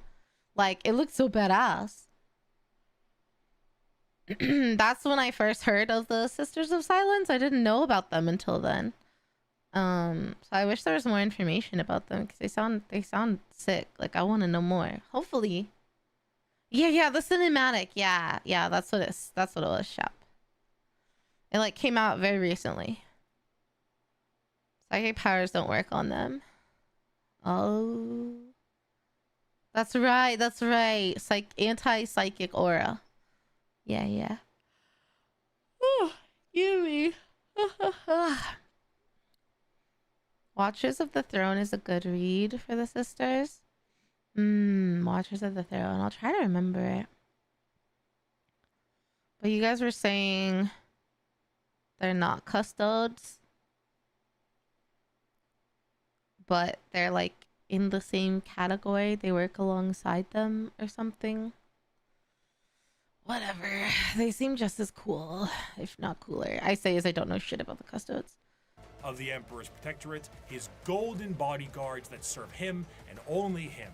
These are the Custodians. While the members of the Space Marines went out to take back the galaxy, the Legio Custodes stood back and kept a close watch over the Emperor himself. The Custodes are, in a sense, similar to Space Marines in that they are genetically modified super soldiers clad in power armor, but that is where the similarities stop. Their genetic makeup seems to be made from the Emperor himself, or at least something quite close. And the precision of their creation predates the development of the Space Marines and even the Primarchs. Unlike Space Marine recruitment, where there's a process undertaken when a subject is at least somewhat grown, a Custodian's process begins at infancy.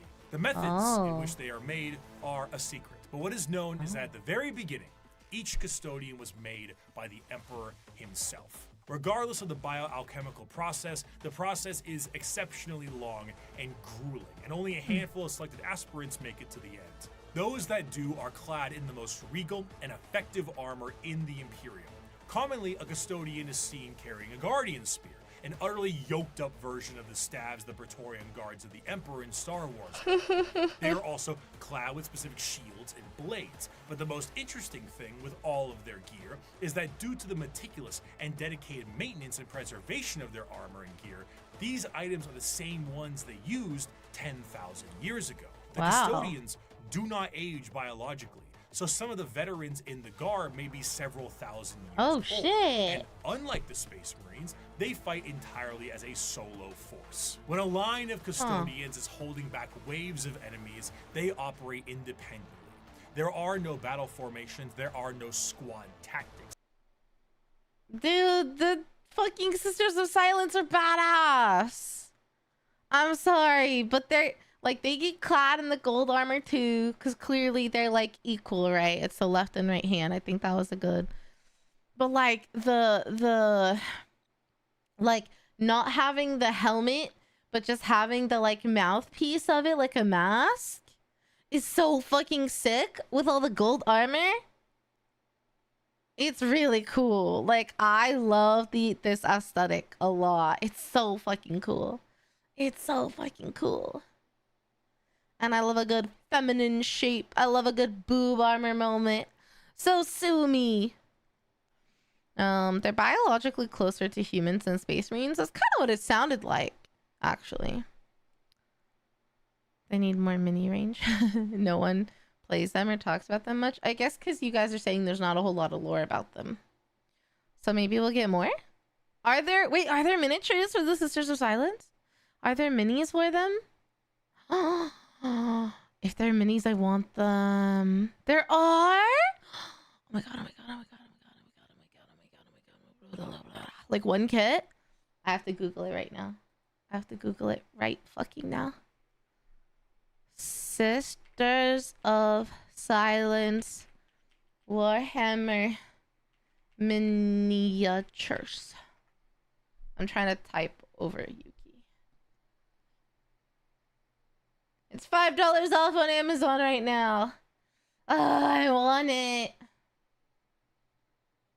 Wait, let me see. Let me see. Is that it? The Adeptus Custodes Sisters of Silence. Dude, they're so cool. What the fuck? There's a way to list them with the Sisters of Battle. The minis are old. Okay, hi Yuki. Are you giving kisses? Thank you for the kisses. He was just rubbing on the mic. Also, he's directly in front of my face right now. So sorry, the tracking is off. Dude, they're so cool. Why are they so cool? Also, they all have like the ponytails with the shaved head. It's kind of sick. Hold on. Kind of fucking cool. There's 5 minis.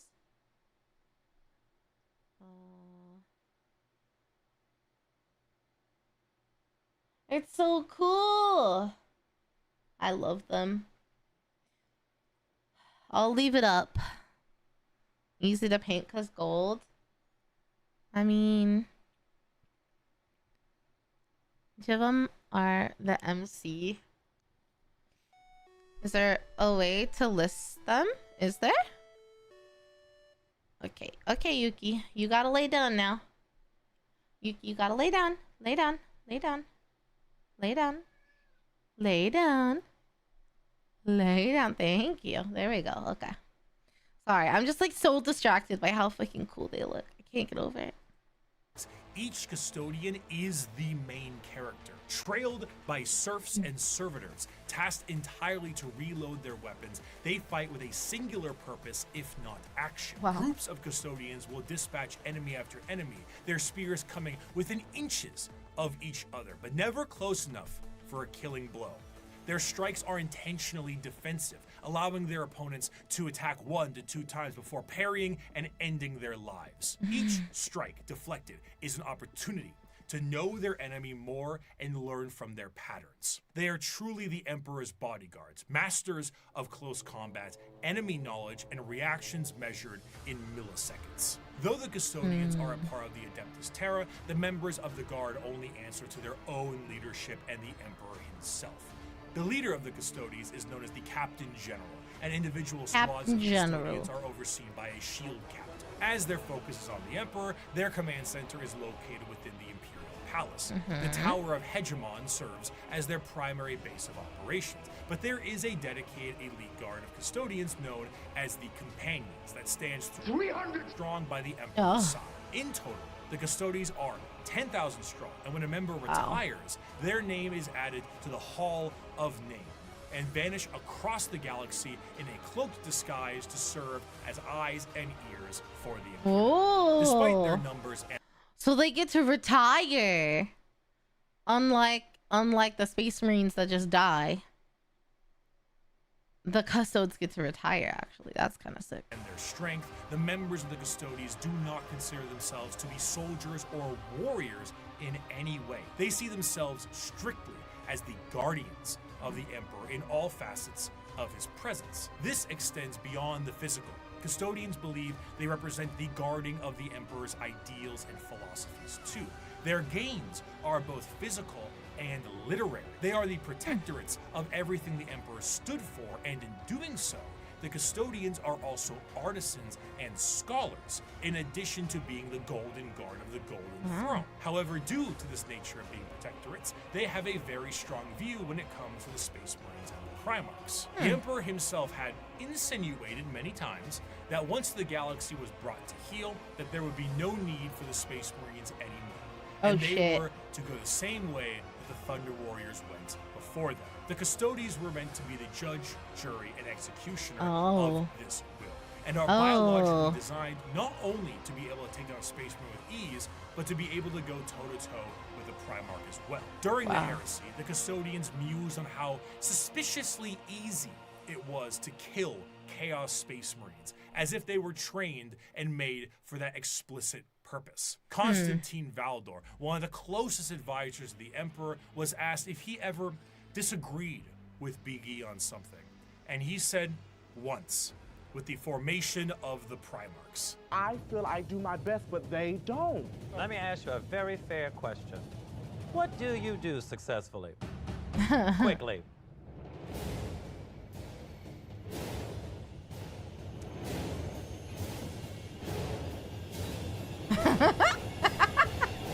This is from Drag Race. It's so I funny. hate that every time we're in Untucked, the conversations are about me. And besides the trained distrust for Space Marines, the Custodians also have evidence for their distrust. The Horus Heresy saw half of the chapters fall to chaos and turn traitor against the Emperor. In the mind of a Custodian, the fact that half of the Space Marines fell before means that the other half can fall with ease. They are fully capable of wiping out literally any force put against them, and in a sense are the final representation of the golden age of terror. However, they are forced to stand in silent and blind service to the Emperor and to the ill of the Imperium. And they, for 10,000 years, have stood vigil over the Imperium and have watched its rise and fall with the inability to do anything about it. While they do go out and fight some battles here and there, at the end of the day, the vastness of the Imperium means that the closest advisors to the Emperor himself are powerless to make any change. But goddamn, can they kill a Space Marine? For 100 years, I stood my watch amidst the somber shadows of the Sanctum Imperialis. I was still as a statue, but always ready, always attuned to dangers unseen. Days, months, years passed by in a frenzied blur beyond those walls, yet within, little moved and nothing changed. For 100 years, I did not but wait. Yet had any threat appeared, I would have struck it down in a heartbeat. For 100 years I stood my watch, and as it ends, I can tell you this: patience is a weapon. Of course, a threat directly to Terra itself would appear to be something foolish. It's in the deepest parts of Imperial space. So they couldn't like do anything about it because they had to be there to protect the Emperor. Is that what he meant? They act like agents. Yeah. Retire to work. Another job. Thinking that death ends the space. Oh no, does it not? Yeah, okay. They're great artists and poets. They can paint a picture. Yeah, that's crazy. They're pretty cool. If he made the Custodes so fucking like perfect, then why did he fuck up with the Primarchs? You know, like they had some faults. They had some issues.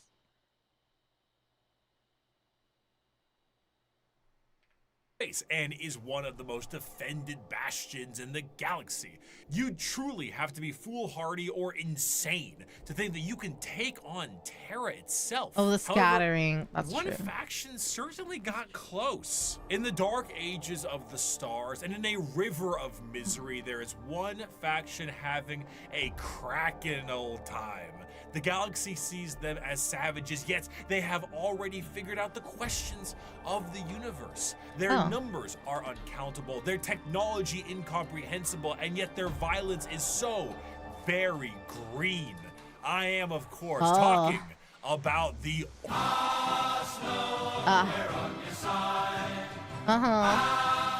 The orcs are the pinnacle of creation. For them, the great struggle is won.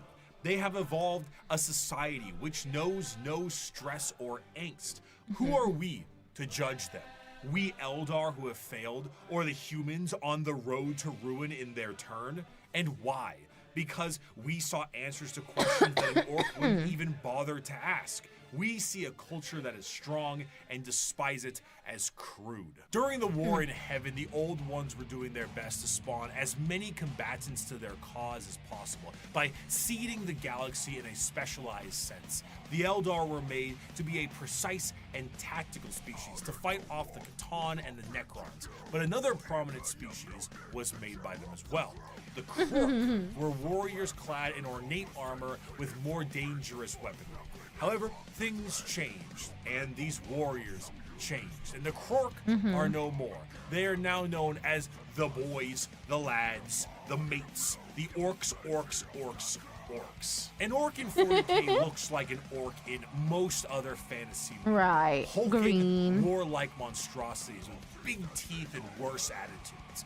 However, unlike the more Tolkien-esque forms of these creatures, the devastating nature of the orcs is in their biology. Unlike most species in the galaxy, the orcs are actually a type of fungus. This fungus itself comes in various forms. The small goblin-like Gretchen and Snotlings are a part of this fungal ecosystem as well, and also the squigs, which can be used for basically anything. But regardless of what is a part of the fungal system, all of them are born from spores that land on the ground and grow. As they travel around the galaxy, they drop spores literally everywhere, and then an orc dies, and they drop tons of fungal spores that allows for their numbers to be replenished over a period of time. Because of this, orcs are not only extremely prominent across the galaxy, but they are exceptionally resilient due to their growing cycle. Even if one orc lands on a planet, it will be nearly impossible to get rid of all of the orc presence unless the planet itself is completely destroyed. And even then, they might find a way to survive.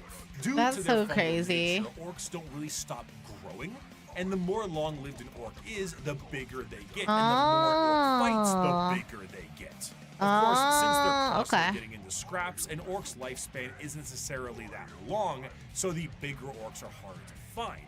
Though alongside this, however, they are a tribe-based species that is comprised of warbands, and the biggest and the strongest orc leads the warband known as the War Boss. At the bottom end of the orc tribal system are the Gretchens and the Snotlings. These members act as the servants and slaves of the orcs, and sometimes their actual ammunition, despite being a bit smarter and more cunning than their bigger brethren. Because in orc culture, the biggest is the boss. The smallest gets picked on and thrown around.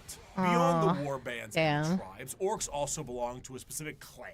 Tribes constantly shatter and rebuild, but the clans do not. They are, in a sense, a psychological state of being for any given orc, and gives an orc their specific character and traits. And to make things easier, these clans are also color-coded, so that's very easy to tell what orc does what. Though there are many clans out there, 6 of them are the most prominent and well-known. The Bad Moons are essentially the merchants and have a lot of money because their currency is teeth, and they grow teeth faster than any others. The Blood Axes are the stealth units, and by stealth, it means like slightly more quiet than the others, and they have a love for LARPing as humies. Death Skulls are the scavengers, and the Goths are the close combat specialists. And on the 2 ends of the spectrum, we also have the tech-savvy Evil Sons, and the more traditionalist and tribal Snakebites. Another major facet of orcs is their religious beliefs.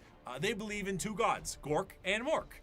Gork is cunningly brutal, and Mork is brutally cunning. The difference between them, according to orcs, is that Mork hits you when you aren't looking, and Gork hits you when you are. There's a lot of confusion as to which one is which, and this results in a lot of infighting. In other species, this would be considered a sort of religious conflict, but for orcs, it's just another excuse to fight. I have a quote here, but I don't really do a good orc voice.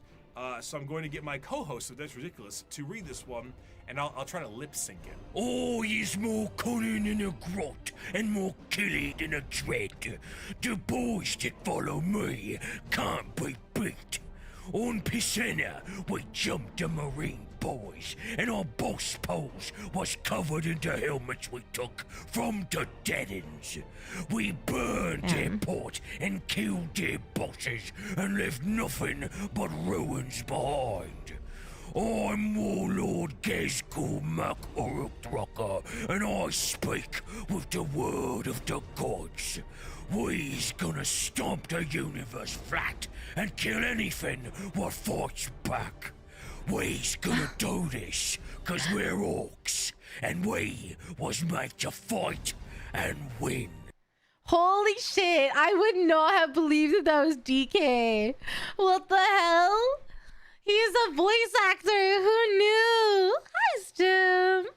Holy shit. Like, I know DK will never see this, but like, oh my god, that was so good. I was gonna be funny and be like, oh, let me try to read it. Let me do my best orc voice, but I can't follow that up. Ain't no fucking way. That was so good. Wait, DK's a VTuber too? I did not know that. I want to follow him now. I didn't know. That was so good. I did not expect that. We watched wow, how I used him. People have been bringing you up a lot. Did you just watch this like today or yesterday? They were like, oh, Stim could, oh, they were telling me that you couldn't handle the daemon whatever, the gross shit. You watched it yesterday? Okay.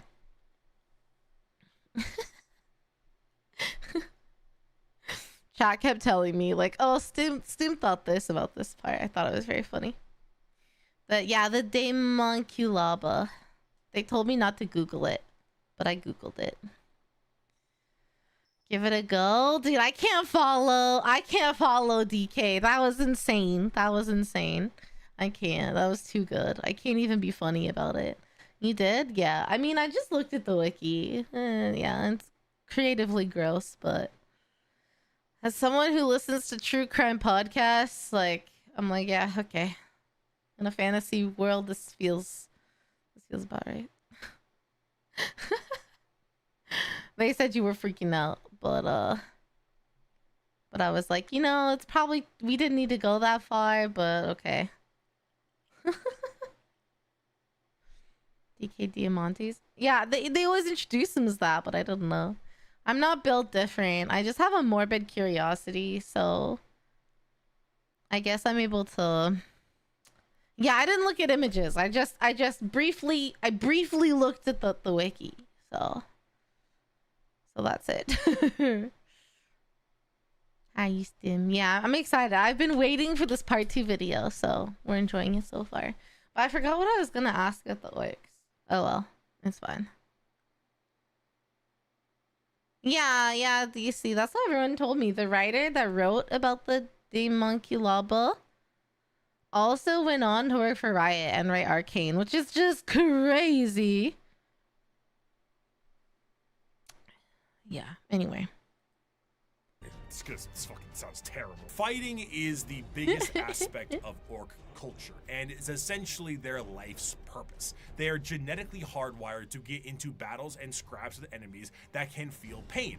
The more they fight, the bigger they get. This, combined with them getting bigger over time, means that some of the biggest and baddest orcs of all time have been notably gigantic. The Beast, as he was known, was the size of an Imperial Knight. If an orc runs out of other enemies to fight, they will immediately start infighting to scratch the battle itch. For example, in The Warp, a planet exists where a band of orcs are in a constant state of war and battle, and have been for an improbably long amount of time, strictly because how much Khorne enjoys himself watching it. Oh, that's for some, so funny, being though. trapped in a perpetual war planet for all eternity would be a fate worse than death. But to the orcs, boys, yeah. this is heaven. In the Yeah, event of a they like particularly it. big battle, a massive amount of tribes and war bands will unite under what is known as the WAAAGH.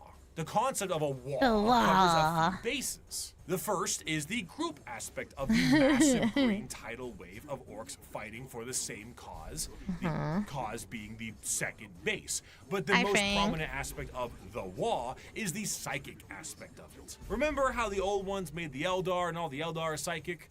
Well, the orcs are too, kinda, but just not as much. Only a little bit of it. And they often don't know how to use it and frankly don't care. But a huge gathering of orcs generates a psychic field that allows orcs to be more organized, dangerous, and dedicated to the war-based cause. However, the true extent of the psychic energy and its usage is relatively unknown, but that doesn't matter considering the outcome 90% of the time. In a similar sense, their ragtag technology and weaponry is also a mystery to most who encounter it purely because of that WAAAGH energy. The technology the orcs use seem to be held together with duct tape and plastic glue, and crude doesn't even begin to describe it. Their guns seem to have an inordinate amount of ammunition and firepower, and they are seemingly able to put things together on the fly in the middle of combat. The Imperium is of the mind that the orcs' weapons and machinery only work due to their innate psychic ability, but realistically, orc gear hardly works in the first place. Weapons blow up in a Bugs Bunny-esque manner all the time, and their war buggies can collapse in the middle of battle. Just because it works a handful of times does not mean it's an effective weapon. But this doesn't stop the orcs and their green tide. To really understand the power of the WAAAGH energy, orcs can operate purely off of belief. Now, a misconception is that orcs believe something is real and it happens. But that isn't true, because that's just one orc. However, there's never one orc. There's normally a few billion orcs together, and if they all believe something is true, the warp will tend to respond with a positive green light. Sometimes. Do the red ones go faster? Well, with enough orcs, yeah. How does an orc buggy with an engine block that's just a boulder with vroom vroom written in chalk work? Who cares? Orcs breathing on a ship with a hull breach? Go ahead. An orc went back in time to kill a version of himself so he could have two of his favorite weapons. It is shenanigans. Because of their actions and aesthetic, the orcs tend to be presented in a comic relief sense in a lot of media, particularly the media from their perspective. They are bumbling and loud and goofy British football hooligans, and they say silly things and act in silly ways. But to the citizens of the Imperium, the orcs are far from funny. They are violent and irrational creatures that take humans for punching bags, slaves, or ultimately dinner. They have no moral compass and are violent and brutal killers that know nothing else. What do you think is the best part of a human to eat for an orc? They are genetically designed to be a violent species that was capable of beating back the Necrons and the Catan. And if the orcs were ever able to unify under one banner, they would be utterly unstoppable. However, due to their aggressive nature, their organizational skills are non-existent, and they tend to just beat each other up for the fun of it. All that exists in the mind of an orc is fighting, and nothing else. If they wipe out their enemies, they will inevitably wipe themselves out as well. They are a brutal Ouroboros doomed to an endless war cycle, but to an orc, why does it matter? If they fight and they win, they win. If they fight and they die, it was a good fight. Now that the Xenos... It's funny because it's almost like the orcs feel very like surface level, right? Like they're incapable of like the deep thought. I don't know. Or it's just like they're so driven by fighting that it's just like nothing else matters. I'm like trying to think of something that like I could feel similarly to I don't know, resonate with them, but I'm struggling with that. The ass, the liver, the arms like chicken wings. My instinct to say was the thigh, you know, because chicken thigh is so good. So I feel like thigh would be good. Yeah, Stim, I do see like and Bricky said like they're written like comic relief, which makes sense. But if you actually think about it in the perspective of the universe, yeah, they'd be terrifying. Only the brightest orcs can do long-term thinking or planning. They're like bloodthirsty himbos. I prefer my himbos nice, but I can... Himbo is like the perfect word for them. Yeah, I do see that. Wait, are the orcs? Are the orcs the people... Wait, hold on. Is it Bloodborne? Is Bloodborne what I'm thinking of? Is Bloodborne that like bloody football game that's... Isn't it like loosely related to Warhammer? Is that what I'm thinking of? Blood Bowl. Are they orcs? My ex was like really into Blood Bowl and I was like, I don't understand, but okay, have fun. To be fair, I played League of Legends, so was I really that much better? Warhammer. Oh, it's fantasy. Okay. But they are orcs. Okay. So loosely related. Oh, okay. Good to know. Those armies are growing in strength and more are threatening the safety of the Imperium. Wait, is Blood Bowl a multiplayer? That could be funny to play with like Stim or something. It is? Oh my god, okay, good to know. They need to bring new methods in order to handle what they are currently facing. The Emperor is on the Golden Throne. Half the Space Marines are traitor and they are beset from enemies within and without. So now the Lords on Terra must prepare for anything possible and sometimes the impossible. For that, they take to the stars to explore and expand. They recruit assassins for priority eliminations. They train a galactic police force and a secret police to root out any and all heresy. The lesser known yet most feared. The agents of the Imperium. Okay. This is new. I carry with me an inquisitorial seal. It is a small, unassuming object contained in a neat box of Pluvian obsidian. It is a modest thing, relatively plain, adorned with a single motif and a simple motto.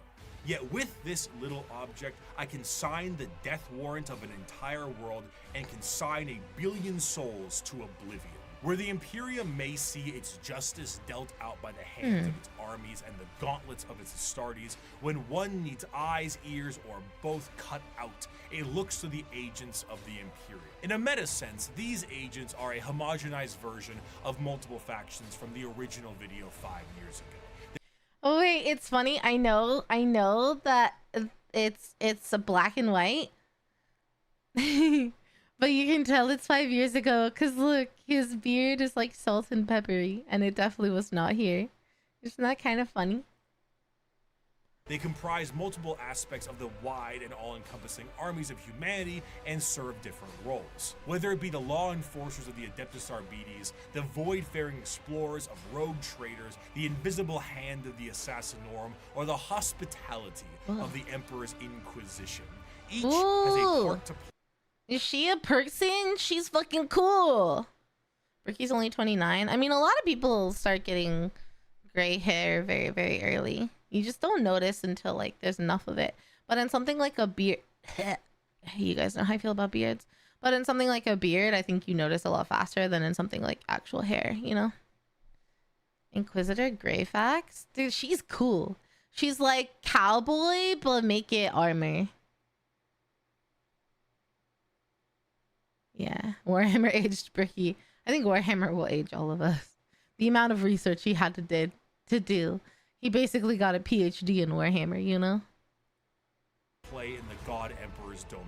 Gay for Rogue traders Celestine? are a great example I love of that. a somewhat undiscussed part of the Imperium, its nobility. While you may see the general Imperium as a totalitarian hellscape, Right. because it is, this is to those under the boot of the nobles that run it. Rogue traders are a special kind of explorer, and their existence is extremely important to the function of the Imperium. A rogue trader is often an extremely that art is so special cool. individual and is given the monumentally sized warrant of trade, allowing them to be given almost complete and utter freedom. Their task is simple: to chart the uncharted, learn the unlearned, and do whatever they can as an explorer and conquistador for those back on Terra. This information is, strictly speaking, invaluable. Whether a sector can be settled and colonies built, or precious rare resources exist on a floating asteroid can be mined, or a long-lost Imperial world from the Age of Strife is recovered, it's all absolutely imperative. These rogue traders are faster than any other kind of Imperial armada, and therefore chart the direction of the entire society. Because of this, rogue traders are given a substantial amount of freedom. They have a ship and a crew of specialists, and can do things that would see any normal person shot. They can barter deals and even recruit Xenos races. They can explore areas strictly prohibited, and they can earn a vast amount of wealth and riches in doing so. This tends to make rogue traders a very long lineage, and their heirs take up the mantle of their house. By being explorers, they become fabulously wealthy, and some can become quite the assholes while doing so. But truly, much like a night pilot, a rogue trader is an exceptionally rich individual who can back it up. They are master swordsmen, explorers, merchants, settlers, diplomats, and everything in between. Who is he over here shitting on? Dude, rogue traders sound really interesting. I kind of want to learn more about them. Oh, it's a game? There's a game called Rogue Trader? Is it about the rogue traders, I assume? It seems really cool. Sometimes signed by the Emperor himself, so documents are like holy relics. That's crazy. Gotta play Rogue Trader? Just like every game, Rogue Trader. So it's a game, but they're also like a faction. So the game Rogue Trader is about the rogue traders. You like Baldur's Gate? I did like Baldur's Gate. It was my first experience with anything like it, though. Huh. How long would be like a playthrough of Rogue Trader? Because I'll look into it. I wonder if it's still... A bunch of Warhammer stuff was on sale on Steam. Rogue Trader. Let me add it to my... Oh, man. I don't think it's on sale anymore. Oh, 130 hours? Okay, let me just put it on my wish list, okay? It's $50. Oh, it's only like 2 years old, though. Okay. Wow, it sounds really cool though. Oh. Okay, maybe we can play it eventually. Oh, have you tried it, Stim? I still haven't finished Baldur's Gate anyway. They chart a course. I'm so interested in them. They sound really cool. They will need someone to defend them, and the prime choice for that can be the Adeptus Arbites. Now, the Arbites are cops, Judge Dredd style cops, as their inspiration clearly shows. Each planet will have their own members of local law enforcement, and most of them will settle many of the issues there and then. But when something requires a far more in-depth peacekeeping force, the Adeptus Arbites are brought in. Think local police versus the FBI. Arbitrators in the Arbites tend to focus heavily on stopping crime before it can become too much of a threat. A criminal gang or heretical uprising can be subdued quickly and efficiently by utilizing them and dealing with soon-to-be criminals, as they put it. They will tap into communications, create spy networks, do interrogations and sabotage, anything that helps the good of the Imperium and the law they seek to preserve.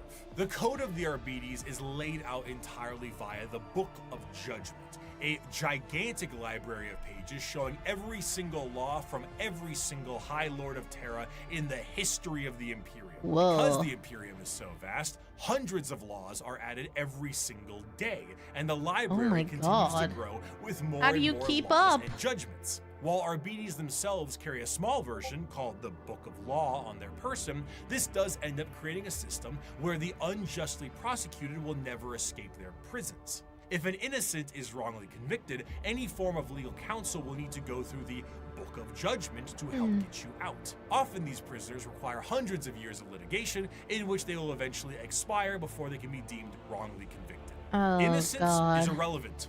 You have been judged guilty of transgressing the Lex Imperialis. Do not compound your Please keep chat to English. Thank you.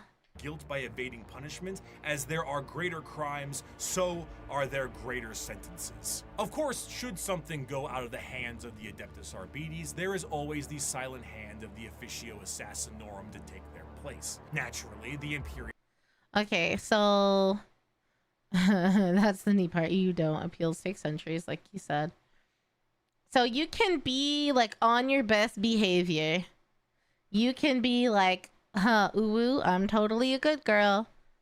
But if you get like caught in the wrong place at the wrong time, I guess, they're just like, you are doing bad things, jailed forever. Huh. Oh, they have doggos too, like K9 units. Is that what K9? Yeah, K9.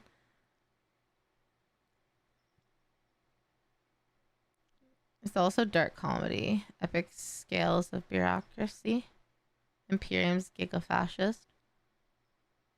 I'm an ad hell. No, Stim is an ad hell. Rogue trader. One day I will finish Baldur's Gate. Maybe when I have a vacation. Maybe like July 4th weekend. I'll play it in Discord. It would be too bad to stream now. Prince is the only person that cares. Oh, sorry, Steam. Rogue trader sounds really cool, but yeah, I don't have the mental span to play, I think. You are guilty. It's just about finding what you're guilty of. That makes sense. Odious, thank you for gifting a sub to Stim Pack. Thank you very much. That was very nice. Stim Okaididi, welcome home. You can spend your whole life in court and die of old age. Yeah, that makes sense. But nobility get away with the law. That was all Prince. Thank you, Odious. I always find it funny when people gift subs that aren't subbed themselves. It's very funny to me. And you're guilty of wasting my time. No, but that sounds about right.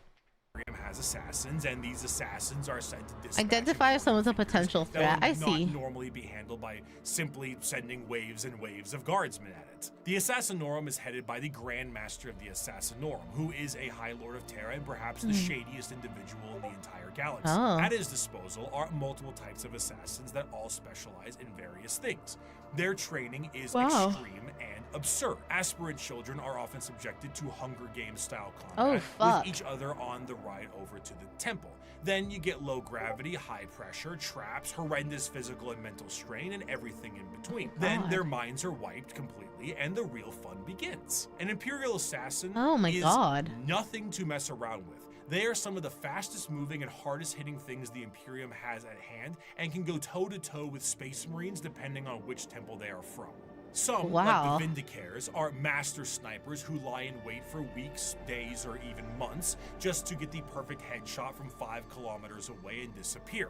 The Calidus Temple are masters of shape-shifting and take a drug that allows them to transmute their body into whatever they see fit. Oh, that's cool. Of a target may be killed and they will take their place before killing their target outright. Or they could shift into a member of a Chaos Warband with symbols and flesh and all that to earn the trust of a cult leader before slitting their throat. The Colossus Dude, that's so cool though. Blank, a soulless mutation, making them appear as uneasy to normal humans and downright disgusting to psychers. When a powerful psycher is causing issues, this is who you send. Their specialized helmet enhances their already latent powers and will allow them to all but drain the souls from those they touch. And shit! It is an extreme weapon used when a direct form of pressure must be applied to an otherwise untouchable psyker. Now, if you need a direct pressure in a more literal way, the Eversor is for you. A drugged up comatose psychopath that is directly dropped on enemy lines and allowed to wreak havoc, killing anything and everything it sees in a blaze of movement and blood before it inevitably dies and causes a plasma explosion on its demise. There are other temples as well. Oh my god, it's like a kamikaze. That's what is a plasma explosion? Sounds wild. They're literally like Warhammer's kamikaze planes. It also sounds, it's weird to say kamikaze because that's not. When you know how to speak a language, but like you're speaking another language and that language mispronounces it, it's weird. But I would sound so like fucking pompous if I was like, oh yeah, kamikaze. They're the kamikaze planes. Like, who do I think I am? That's crazy. Huh. These I already forgot what they're called. Agents of the Imperium. The assassins are they're kind of cool. I'm not gonna lie, they're kind of cool. The Vanus Temple, acting as sort of like a cyber hacker. The Venom Temple, specializing in poisons. But that scared me. I'm sorry. What was that, Bricky? A cyber hacker. The Venom Temple, specializing in poisons. But all in all, assassins move with their skin-tight body gloves with a speed unmatched and force unexpected. One of the best assassin novels puts a Vindicator Calidus and Vanus to infiltrate a night world, kill the High Monarch of the Night, who is permanently stuck in his giant robot knight, install a new ruler in his stead, and make sure nobody knows the Imperium did it. Their missions are insanity, and their tasks impossible, and they do it anyway. Thus is the power the Assassinorum wields. We do not determine the guilty, we do not decide the punishment. We are merely the cold instrument of the Emperor's vengeance. There is no form of death unknown to us. There is no form of terror beyond our means. There is no enemy outside our reach. We are the blade that hovers over the throat of the traitor. We are the bullet that awaits the heretic's skull. We are the poison in the throat of the alien. However, despite the prowess of the traitors, the police, and the assassins, there is one that stands above all. As the Imperium settled into its post-Emperor world, they needed a force to root out corruption wherever it could be found. But they needed specialized individuals who could do so. Men and women who would serve as detective and executioner. This new secret police would have unlimited authority, and they would be known as the Inquisition. Inquisitors of the Inquisition are one of the most feared individuals in all of the galaxy for the common members of humanity. Trained in the most difficult of conditions and mental hardening, they have long closed their minds to the compassions of those they deem guilty. Inquisitors are, for the most part, detectives, but they are detectives whose authority is unmatched and actions justified by the state. Yuzu stepped on. See, this is what I told you guys about. Yuzu, when she goes behind the monitor, she steps on my mixer. This is what I was telling you guys about. When Yuzu goes behind the monitor, she steps on my mixer and presses buttons. And you guys told me right away, so I knew, but like, god damn it. The chaos is getting to me. Oh my god. Yuzu, what the fuck are you doing? My girl. My girl. Oh my god. I think Yuzu's an agent of chaos. Jesus Christ. Okay. I need the voices of her team now. She knows too much. Sorry, guys. Itself. Similar to the KGB, the Gestapo, the Stasi, the OVRA, but unlike those organizations, the Inquisition has far more authority and is one of the only types of individuals who can commit exterminatus, the term used for the utter and total destruction of a planet that is no longer deemed usable by humans. While it is a very exciting word and a commonly notable thing done in Warhammer, exterminatus is not actually used particularly often. It's a last resort entirely meant to stop the enemy from gaining a major foothold or spread even more corruption.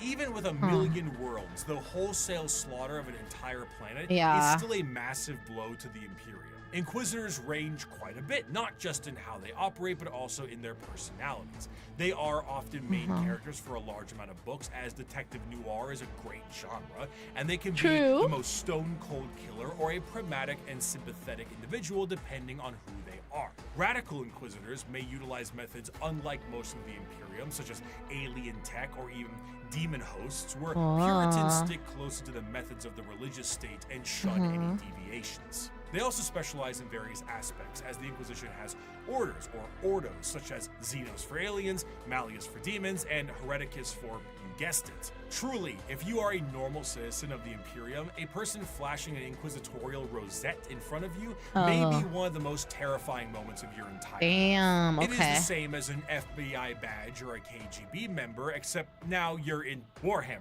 So, their authority and tools are infinite. Agents of the Imperium are vast and offer a ton of different concepts to the world of Warhammer. And they continue to expand as the Emperor's descent into the Golden Throne has lasting effects on humanity. As time progressed, a few people seeing the Emperor as a deity made their voices louder, and over a few thousand years, worship of the Emperor was not only considered expected, but state mandated. This church will be known as the Ecclesiarchy, and there were many who would look to the cardinal position and make desperate grabs at their power, leaving horrid effects on the populace. The Age of Apostasy was a time of reformation in the Imperium that saw its eventual change into an overtly religious empire.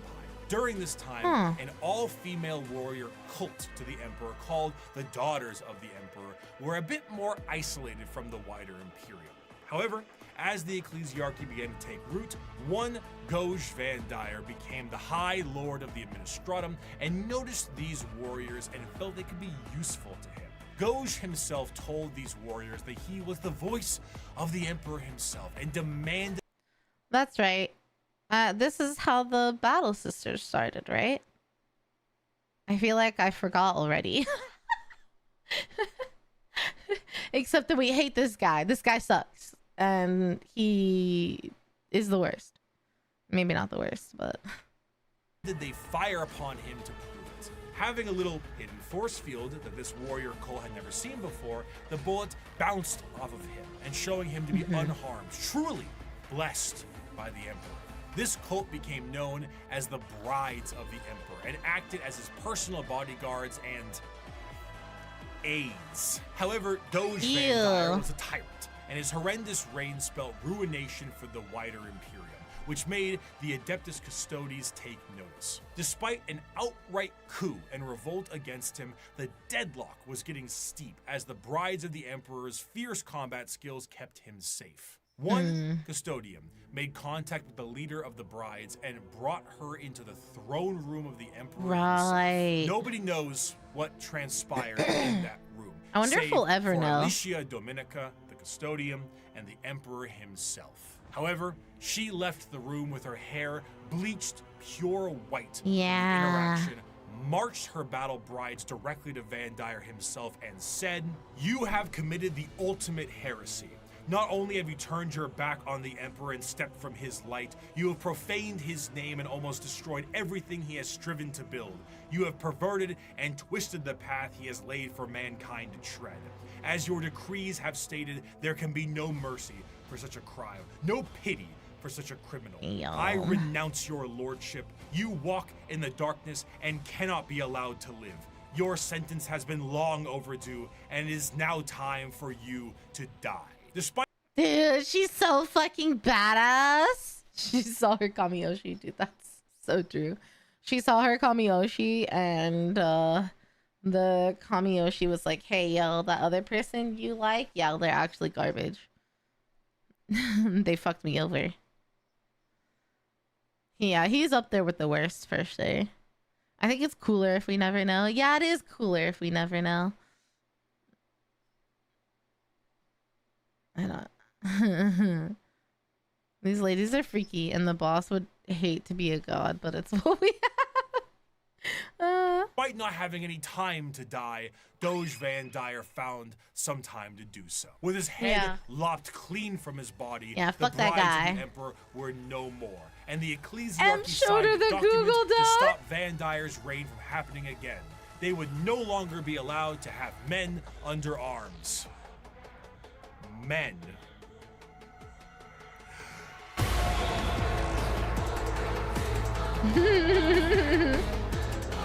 This music is sick. The Adeptus Sororitas, or commonly known as the Sisters of Battle, the nuns with guns, the fighting force of the Church. Despite being the main militant faction, the Sisters of Battle, their organization actually is far more diverse than this and have many more nun-based roles for their members. They are organized by various orders with various specialties in mind, such as the non-militant orders like the Hospitaller, Dialogus, and Familius, including things like helping with surgical equipment and various other medical stuff, Duolingo, and a poli-sci degree. These orders are further separated into smaller orders in an almost Space Marine chapter sense, but tend to have more flexibility due to the nature of their work. And in addition to that, there is flexibility between the orders. It is not uncommon for a member of one of the more battle-hardened orders to switch to a more passive one once they've sustained battlefield injuries or are a bit closer to retirement.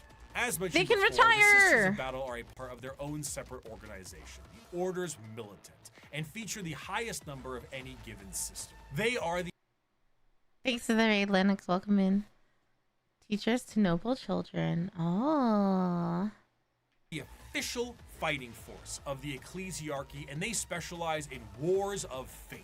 Unlike the deployment of Astartes and Guardsmen, the Sisters of Battle are often deployed with members of the Inquisitorial Ordo Hereticus due to the holy war nature of their battles. The Sisters of Battle are suited up with their own form of specialized power armor that gives them almost like a Joan of Arc vibe to the battlefield. Yeah. Though lacking the more extreme modifications of a Space Marine's power armor, mainly to the fact that Sisters are, for the most part, regular humans, the power armor of a Sister of Battle almost matches the defensive power of an Astartes, but with added flexibility and versatility in exchange for its strength. Some of the patterns of armor do allow for the enhancing of genetics, but this is far from the norm. This, combined with an arsenal of tanks and vehicles that have literal church organ rocket launchers on them, it's so good. Brings across the holy war vibe in a gothic manner. Accompanying a Sister of Battle in the fields of war is the holy trinity of weaponry: the bolter, the flamer, and the melta. Oh, we were talking about this yesterday. The Sisters of Battle are able to bring down the glorious flames of the Emperor himself, and his holy light shines on them in other ways during a conflict. Hell, even their jump packs evoke angelic imagery as opposed to the more clunky jetpacks ones that Space Marines have. In times of great turmoil or impossibility, a living saint of the sororitas itself might appear on the battlefield surrounded by a litany of doves and cherubs, an almost comical scene of holy glory followed by literal hellfire. The Sisters are a fascinating organization because they take what is normally seen as a benevolent force and turn it on its head to be a horrifying method of war. Because the Sisters are so zealous, they are nigh impossible to persuade and almost never fall to chaos. In fact, any deviation from the Imperial faith may see you killed outright as you are deemed a heretic, and sometimes Sisters have even less patience than the Inquisition does. To the Adeptus Sororitas, no punishment is too extreme for blasphemy and heretical behavior. Whether it's lobotomizing traitors to use as shock troops or attaching them physically to agonizing pain engines so they can die for the Emperor, anything goes. The most fascinating part of the Sisters, however, is their faith. We discussed how orcs often make things happen through belief because of their sheer number of them. The Sisters create miracles where they walk. They are not mini psychers like orcs, but they are excessively devout and make up for that. Bullets barely miss targets they absolutely should hit. Guns jam, tanks malfunction, enemies slip and fall. The scene from Pulp Fiction is an accurate portrayal of what happens when the Sisters fight. I'd knock that shit off if I was you. Die, you motherfucker!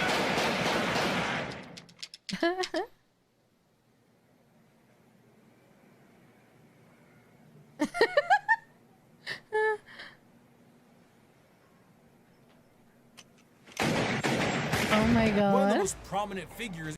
I'm sure we said that when we were learning about the Battle Sisters, the Adeptus Sororitas, but I don't remember that. That's so cool. Their army rule is miracle dice. That's pretty cool. Celestine's arrival in the fall of Cadio was badass. Oh, I can imagine that was badass. Warrior monk woman. Yeah, Victor. Warrior monk woman. Pretty fucking cool. is the triumph of Saint Catherine, a literal open casket with the saint of a sister's order held aloft by lobotomized servant cherubs and protected by bodyguards of the faithful. The devotion to the emperor swells so strong that acts of faith are made manifest, and sometimes angels themselves. When the sisters go to war, they have thundering organs and litanies screeching out into the battlefield, hymns and songs. I know, I want to paint that model too. It looks so cool. Burn holy fire across the area. They spray holy water down from horns atop their vehicles. It is a genuine holy war, a procession of death. Saint Celestine is an undying deity, arriving precisely where she is needed and returning to the fold after each death. When she dies, she sees a crying young girl atop a mountain of bones, her bones, after every one of her deaths. She climbs this mountain every time to help comfort this crying child and is rebirthed upon the battlefield. And one day, that's so cool. Will create a mountain so large that even she will not be able to traverse it. Is she a demon of the god emperor? Perhaps, but she'll be shot for Is this saying Catherine? so. She is genuinely and literally faith made manifest. Some sisters may make a mistake, however, and find themselves questioning their faith, disobeying a command, and even leaving their order. These sisters are sent for reconditioning and are known as the Sisters Repentia. They generally face the front of the line head on and seek retribution and forgiveness from the emperor himself. Though their actions were heretical, Repentia on the fields of battle is an indication of an individual wanting to become free. They run aloft with torture devices attached to their bodies and a chain sword the size of their body, completely armorless, to determine if this is how they die or if the emperor will forgive them. Even the most famous champion of the sisters, that Saint Celestine, was a Repentia. Even she questioned her faith. And if she can do it, so can you. I mean, Saint Celestine, like, if they weren't such strong believers in faith, like, they would become the religion, no? Like, Saint Celestine, like, literally is a religious figure. Like, it's so fucking cool. A greater demon for the emperor, yeah, something like that. Sister of Battle is great in Space Marine for a lot of 40k. Built different, but sure, you'll be a fine sister. Just don't run away again. They don't really do third chances. The Sisters of Battle are martyrdom-enthused zealots that create miracles in their tread.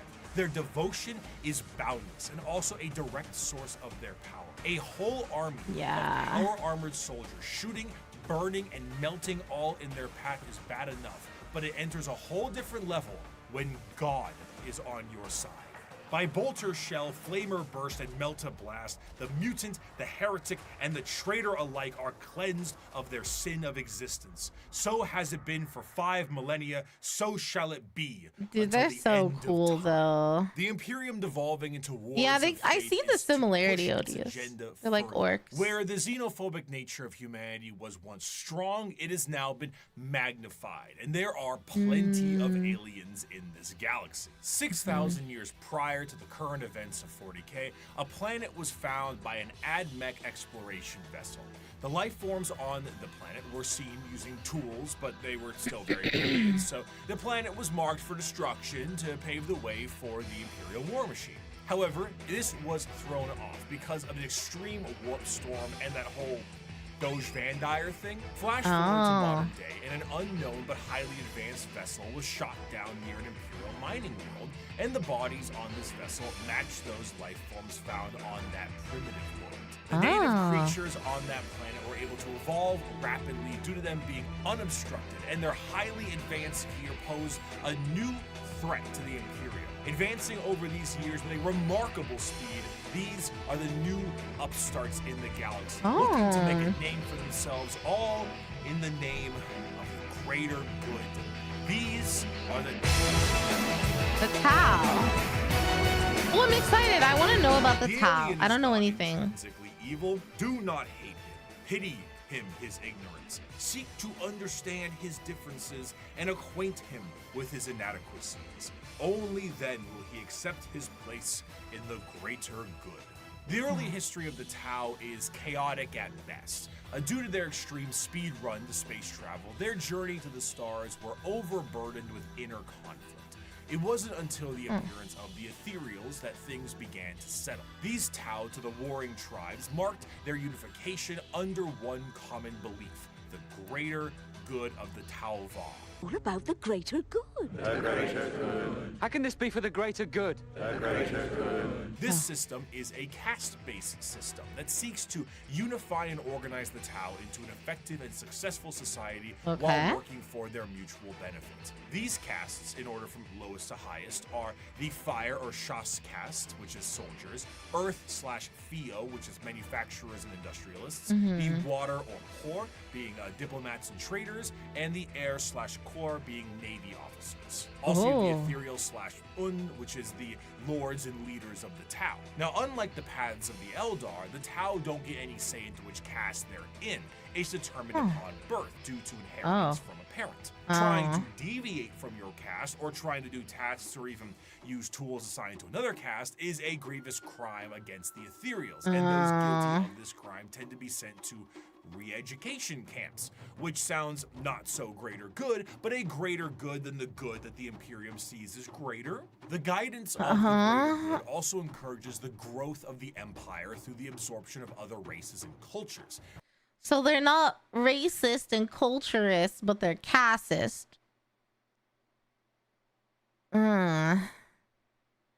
So if you're the bottom caste, it sucks, but like it might be better to be under the Imperium. But if you're one of the upper castes, then maybe you're better. They're like racist in a different way. It's about the caste that you're born into, not like the race that you are. Right? The expansion of the Tau Empire is better split into PR. Yeah, I see spheres that. of time. So far, there have been 5 spheres of expansion, with a 6th one being planned in the current timeline. The first 2 spheres saw the Tau move beyond their homeworld and settle new planetary systems, known as seps, and absorb multiple races into their ranks. But the 3rd sphere is where we see the Tau interact with the Imperium for the first time, which went about as well as you think it did. The Tau, as mentioned before, are highly advanced compared to some of the other species in the galaxy, and their military tactics are highly precise. Instead of the Imperial methodology of throwing everything at a problem, the Tau carefully assess any battle and take as many precautions as possible. Commonly, you will see a Tau warrior in a heavily modified battle suit with advanced targeting systems.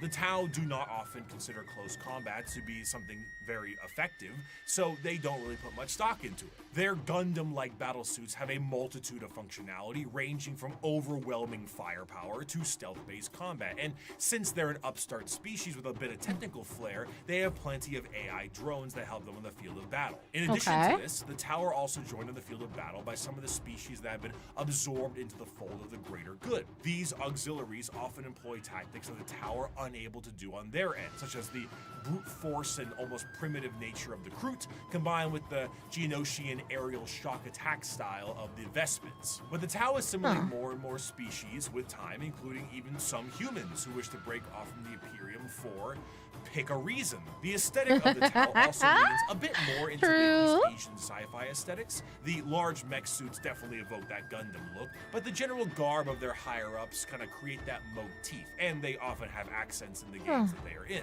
But while Tau are looked at as Gundam mech faction by some, others enjoy them for the full coalition of aliens. One of my favorite images in Warhammer is this official artwork by Games Workshop. Now, not a single one of these aliens are a faction in Warhammer, and yet they all are different species that do exist in this universe. That's so the cool, Milky Way galaxy actually. is vast, and while the Imperium and many others exterminate what they can find, the Tau will assimilate those that can be assimilated. The Kroot and Vestments we already discussed, and the humans and also Votan will join them at times, but you also have the Galg, the Nikasar, the Vorg, the Thraxian, the Terrellian, Greet, Domati, and many others. Some of these are just one-off lines, and some are major players in the civilization. The Nikasar are, for lack of a better word, gigantic psychic polar bears with bird-like faces. The Tau have psychic bears, And the fact I haven't seen this is a crime. I agree. I love that. Generally marred by the various issues that an advanced civilization would have in an unadvanced galaxy. They do not travel through the warp because of the insane dangers, but instead use a more classic FTL jump. However, because they aren't going through hell, it makes them a lot slower than many other races. The Imperium might surf through hell and lose a few ships, but they will get there first. Often they will take enormous cannons and weaponry and defeat their foes before they can even close the gap. One of their light walkers carried a weapon of lethal effect. It fired a form of ultra-high velocity projectile. I saw one of our tanks after being hit by it. There was a small hole punched in either flank. One, the projectile's entry point, the other its exit. The tiny munition had passed through the vehicle with such speed that everything within the hole not welded down had been sucked out through the exit hole, including the crew. We never identified their bodies, for all that remained of them was a red stain upon the ground, extending some 20 meters from the wreck. Oh my god. The fascination of the Tau is that in any other modern day world, their society would be horrid. Rigid caste systems, corruption, and ethereals, and basically it's the greater good or nothing at all. But in the world of Warhammer, the simple fact that humans are accepted into their sphere should they please already puts them far and above the other races that would murder or eat them. But despite the existential dread that is the Tau Empire is ever so apparent. Despite being hyper advanced and welcoming a coalition of aliens, they are the upstarts and they are painfully outnumbered on all sides. Almost any other faction in the universe, given the right amount of force, can wipe out the Tau Empire from existence. Why haven't they themselves might then? not be perfect, but their Because they forgot about slight them? glimmer of hope is exactly that, a glimmer in a dark and crushing galaxy. Of course, nobody dares take the attempt to destroy the Tau Empire because doing so is an enormous amount of resources, and for the same reason why you don't full send your whole army to one person in a commander game of Magic. You open yourself up to player 2 and 3. But not to say it won't be a struggle. The Tau Empire, when prepared, are a vicious fighting force who might delete your formation before you even see it. The EDH reference is so good. And in the dark corners of the galaxy, something is coming that is entirely numbers. What? Tyranids, okay. There is a cancer eating at the Imperium.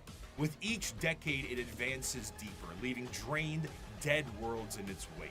This horror, this abomination, has thought and purpose that functions on an unimaginable galactic scale, and all we can try to do is stop the swarms of bioengineer monsters it unleashes upon us by instinct. We have given the horror a name to salve our fears. We call it the Tyranid race. But if it is aware of us at all, it must only know us as prey.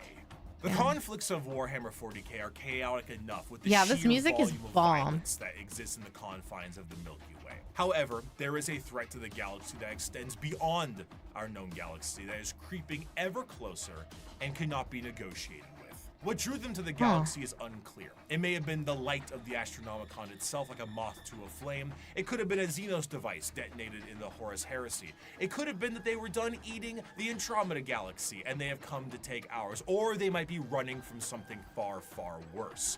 Regardless of the why, the where, when it came to the first official contact with these creatures, was the planet of Tyran. This is the site where the Imperium encountered a fleet of these creatures before being utterly torn to shreds. Oh, Thus, shit. these creatures became known as the Tyranids. There is plenty of evidence that the Tyranids have been lurking in our galaxy for years beforehand, but this was the first true instance of their presence being fully known. Unlike other creatures in the realm of 40k that can be talked to, captured, or negotiated with, the Tyranids are unable to be reasoned with. They are, at their core, animals. But not the fun kind of animals. They are the xenomorphs of 40k, and boy are they hungry. They are instinctively hardwired to either kill or be killed, and they are an unrelenting force due to this. However, just because they don't talk outwardly doesn't mean they don't communicate with one another. The true horror of the Tyranids is found in their driving force, the hive mind. 3, 2, 1. Hot in here by Nelly. That's what I guessed. What? You see, the Tyranids are a collective consciousness that are all connected to a singular embodiment of psychic power that is utterly incomprehensible to the human mind. To keep this connection there, the Tyranids on the field of battle are followed around by synapse creatures, essentially serving as their Bluetooth connection to the greater hive mind. This allows them to send and receive information about the battle they're in, and it also allows them to adapt to certain situations based off of the information gained. Depending on the enemy, the swarm might be able to develop a new weapon or new tactics so they can get the upper hand. When the synapse connection is cut, they are unable to essentially form a save state and are stranded. The sheer power of the hive mind presence pours from each Tyranid in such a manner that it causes a distortion in the warp itself. A hive fleet's arrival can cause a dark shadow the size of several light years, coined the shadow in the warp. This shadow prevents any usage of the warp, or at least makes it exceptionally difficult. Communications shut down due to astropaths being unable to talk. Ships cannot freely enter the warp, and even creatures with a warp sensitivity feel an immense dread due to it. It causes everything to just kind of sit dead, like at a buffet counter waiting for the afternoon meal rush. The Tyranids meander through the galaxy in these gigantic hive fleets that are fueled by bioships, and these ships contain birthing pools for Tyranid armies and more ships. Everything about the Tyranids is organic, and to fuel this war machine, the Tyranids consume any and all biomass they come across and absorb it into their respective hive.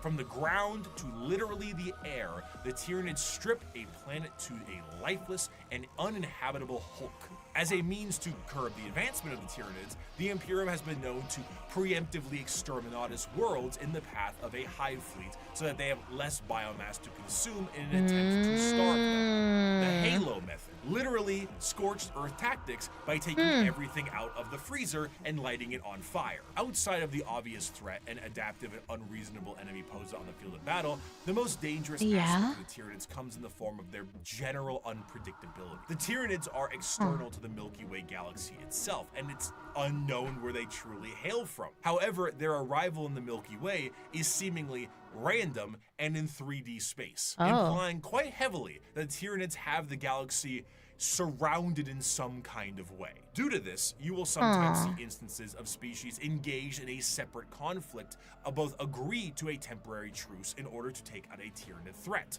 That's terrifying, the thought that these Tyranids have they've surrounded the universe and they're slowly creeping in. Oh god. Because regardless of the stakes at hand, the existence of the Tyranids marks the heat death of the galaxy itself, and all the factions can ultimately agree that the Tyranids themselves act as the biggest threat to all of them.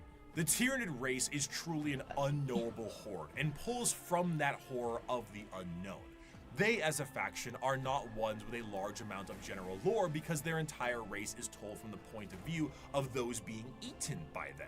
Tyranids are called that due to the planet Tyran they destroyed, as we mentioned earlier, and their names are often phrases given to them by their victims: the Swarm Lord, Old One-Eye, the Death Leaper, Von Ryan's Leapers, and so on. Despite the inability to even perceive the vast psychic hive mind of the Tyranids, they are fiercely intelligent. Special poisons and items designed to counter them are adapted in a matter of hours. If you bring light infantry, they create heavy monsters. If you brought weapon emplacements, they spawn little creatures to scour your vents and sewers. Oh my god. Many of you enjoyed the Servitor excerpt from part 1, and so bear with me as I provide you another very long account of a planetary governor whose planet is in the final death throes of the Tyranid menace. This starts about halfway through. It has been many weeks since a handful of us escaped the sinking of the Seafort Divine Anchor via airlift. We have escaped in this manner because the Tyranids had overwhelmed so much of our world, they no longer appeared to need to continue spawning beasts for aerial supremacy. I shall never forget what I saw from my craft's portholes. Alien biostructures dominated Huto's surface. Gigantic, lumpen barnacles pumped out clouds of matter to further poison the planet, alongside pulsating, brain-like nodes that resembled lethal fungi. Immense capillary towers stretched high into the poison sky. The glistening chitin coating their flanks crawled over by chains of lesser beasts fulfilling some sick alien purpose I cannot know. Yeah, the music's so Digestion good. pools spread for miles, replacing our once great lakes with reservoirs of bubbling biomatter. Ew. Tides of creatures bloated with consumed flesh vomited their guts into the pools or threw themselves entirely into the billowous liquid. Amidst the seas of feeder beasts consuming all in their path, we would every so often see an explosion or a burst of fire. Were these heroic final stands by other survivors, or merely abandoned ordnance detonating at random? I will never know. I cannot rejoice in the deaths they inflicted. The biomatter of the dead Xenos was surely recycled by the Xenos regardless in no time at all. Our aircraft ran out of fuel a week ago. Now I stand in the snow, not far from the peak of Mont Saint Hila. I am the only one left that I know. One by one, those with me perished. The slightest cut on a mountain rock resulted in an immediate infection that left the pilot screaming in agony. Oh, God. Her co-pilot fired the shot that ended her torture, and my senior aide threw himself from a ledge. The reality that there was no escape hitting him. I have no idea what happened to my chief medicae. Others They've all were gone slain mad. by lone beasts the rest of us were unable to kill or drive away. A justly deserved end will soon be mine. I have failed on every possible level. We were not even able to send word. An alien disease has me within its grasp. My limbs are numb, my tongue is dry as sand, my head throbs. Even at these chilled heights, I sweat profusely. From here where I sit, I can see the final death unfold on the planet entrusted to me. Before me is the Radarin Ocean. The water level is visibly dropping, hour by hour. They are even taking our seas. There are enormous beasts with great, slowly flapping wings and immense open maws moving through the sky. I may be at high altitude, but the air is thinner here than it should be. I know enough of mountaineering to know that. They will not even leave our air. There is an isthmus I can see, upon which is sat one of the Xenos capillary towers. Now I believe I can tell what they are truly for. High up, foul Xenos bioships cling to their flanks like twisted calves at their mother's udders. They are feasting, I am sure, hungrily filling themselves to burst on the hideous gruels that are what remains of my people. Oh my God. I have witnessed the planet's death from sinister start to hideous conclusion. I see the power of our foe, and though I have shown boundless weakness these past months, I do not see how we could ever have won. It's like the things in the Bible. I was raised Christian, but I don't know. It's like the locusts and stuff that come over and like just like wreck shop. Like that's the vibe it gives me almost. Like that religious destruction. You know what I mean? Someone else is probably more like linguistic about it, but the locusts, but yeah, biblical. Yeah, it's like a plague. It's literally like a plague. If this is any sort of good news, it seems that one thing that might be an repellent effect on the Tyranids is chaos. Chaos and chaotic energies offer no nourishment to the Tyranids. They cannot eat that. And the presence of rifts and warp work as a means to starve out the Tyranid fleet. The Tyranids, of course, are attempting to adapt to this, but it seems that even at the most primal core of the galaxy itself, Chaos agrees that these dinner guests are not welcome in any way, shape, or bioform. In the end, though, the Tyranids represent the final fears of the galaxy itself. Despite the goals to conquer the galaxy as a whole, the remainder of the universe may very well be dead and derelict space. Instead of endless worlds and solar systems, it may just be bones and ash. The tendrils of the hive mind have wrapped themselves around the galaxy, and the only thing that's guaranteed is that dinner is served. However, the Tyranids are not simply the unending hordes of bugs. Beyond the more general buffet tactics of the force of the Tyranids, the hive mind has a more secretive and dangerous means of planetary conquest in the form of something a bit more terrestrial. General upheaval and revolution. However, though the idea of a societal revolt for the good of the populace is an admirable thing, these leaders have the nefarious intent of the hive mind itself. These are the downtrodden and the oppressed, the revolutionaries to a better cause, the heralds of the Star Children. These are the Genestealer Cults. In the sunless body of our hive, the flock of the faithful grows. We are guided by our great Father's sacred vision, protected by his loving hands. Within these holy shadows we dwell, while the impure bathe in spire-topped starlight. And what lies between those stars? What sails beyond those distant suns? Shrouded in night, born within that eternal black, our redeemers, our gods, truer than the silent, long-dead emperor, the children of the void. We hear them in our dreams, we feel them in our blood. They call and we will answer. We will rise and claim the engines of labor that have bound us in servitude. This world will burn. It will be cleansed, purified, made ready, and the heavens will deliver our reward. The ground zero of a Genestealer cult comes in the form of the Genestealer itself. I see. Deep in the depths of a planet, a Genestealer acts as almost an advanced recon unit for the Tyranids, and were the first Tyranid units encountered by the Imperium itself long before the first Hive fleet made its presence known. Unlike the Tyranids that can only reproduce through the birthing pools in the fleet, a Genestealer reproduces via the Big Smooch. The Genestealer kiss is essentially what the facehugger in Alien does. It attaches to a victim and releases an embryo. However, instead of a chest burster, the embryo alters the genetic makeup of the host itself, turning it into the primary conductor of a localized version of a hive mind known as the brood mind. Any offspring that this host produces is known as a Genestealer hybrid, and the host assures their survival to continue to reproduce. The first few generations of a Genestealer hybrid look more like the Genestealer itself, which in our current reality would be terrifying. But considering how the vast majority of humanity is a little mutated in 40K, it doesn't stand out as much as it should.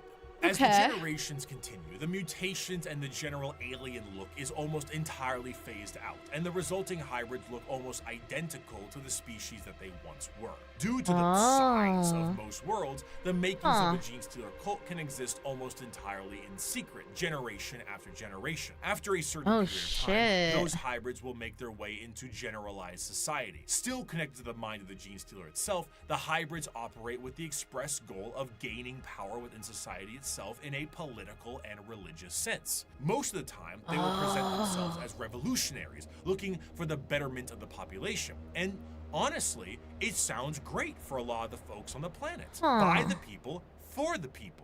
As they expand more openly, the crossbreeding continues until all aspects of the planet's society is infiltrated. However, all bets are off when a hive fleet comes close enough. When a Tyranid hive fleet gets close enough to a planet, the broodmind activates essentially an endgame scenario. The once political and religious leaders become bloodthirsty fanatics that work to finalize the collapse of society and the death of those who oppose them. But to those in the broodmind, the god they believe in is coming, and this is holy justice and vindication for their religious and political beliefs. As the hive arrives, the planet is essentially ripe for the taking.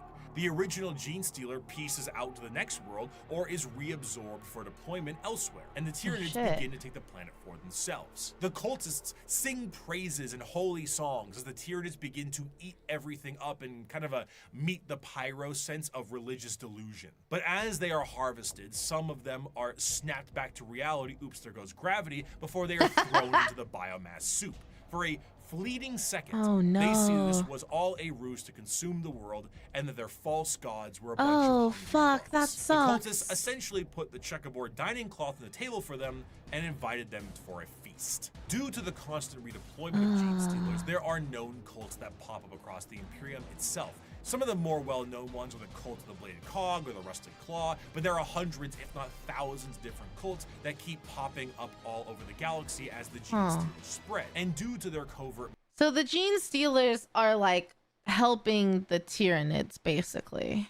Ultramarines taking over the planet, they are not generally viewed to be a threat until it is far too late. And Yeah, do you know because how no one Genestealers, notices, they tend to basically. be predatory to those in the lower classes of a given planet. The Genestealer cults overall have really come into their own, commercially and artistically. They have very much embraced the revolutionaries aesthetic and crafted a fascinating Sometimes they're method to do nice so. before they It's this eat great you. combination of That's this great. pseudo-Marxist Bolshevik uprising mixed with the hills have eyes in the populace. Yeah. So it's almost like the Genestealers like they infect the minds of the like a world almost.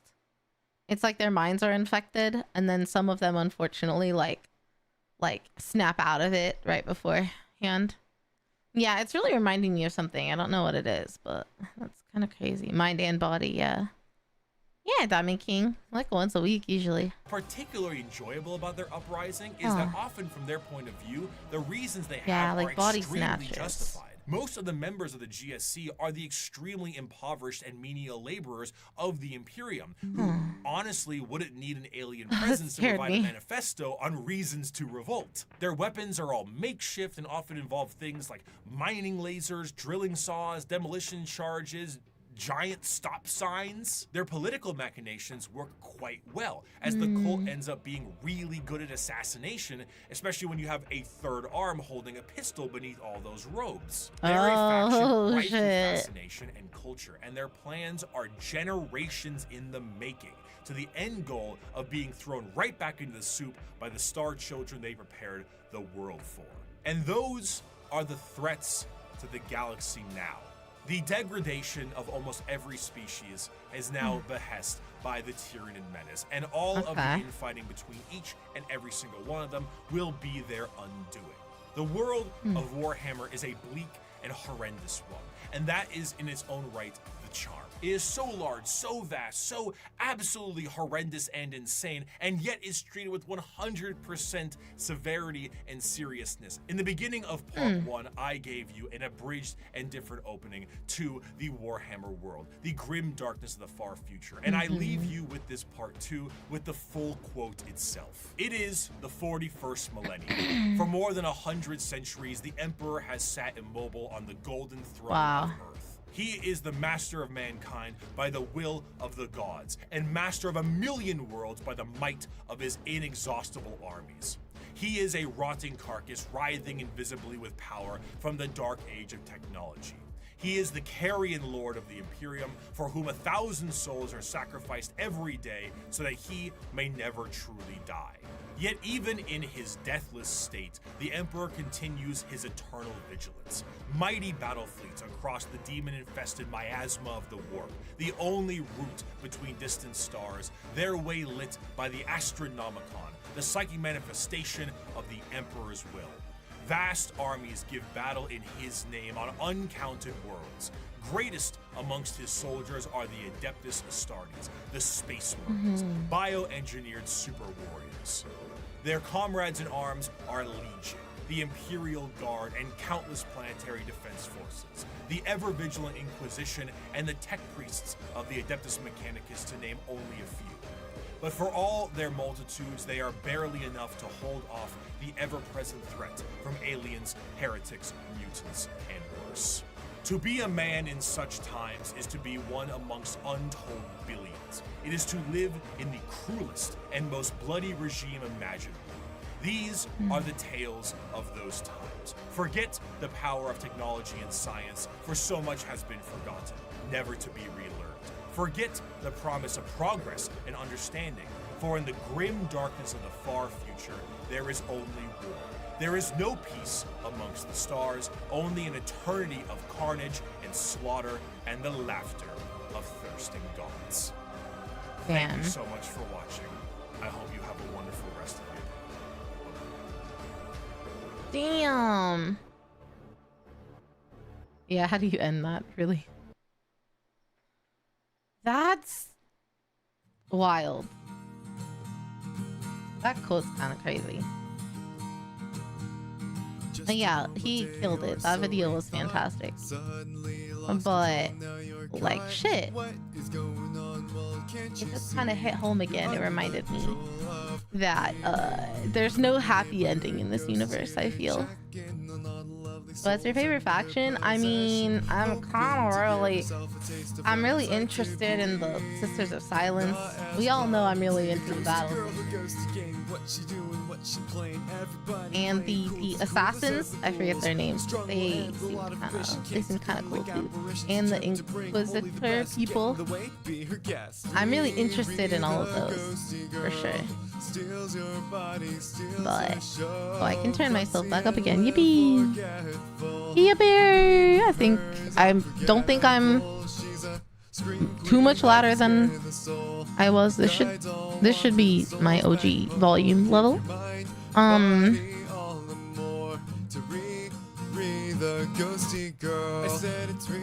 Okay, Genestealers are like Hills Have Eyes meet Puppet Masters. And I've seen Hills Have Eyes, but it's been a really long time. But yeah, I'm sure everyone here is a Bricky follower and has already liked and subscribed, but he kills it with the Warhammer like overall videos. Hello, Yuzu, you gotta get out of the way, my love. Rogue Trader are making an Inquisition game. Oh shit, that's cool. Slime, that's cool. Look up Suka, Tuska Damon Killer. The only one that got to be a happy ending. If someone puts it in my Discord, I'll look into it. Otherwise, I'll probably forget, knowing me. But I'll try to remember. Yeah.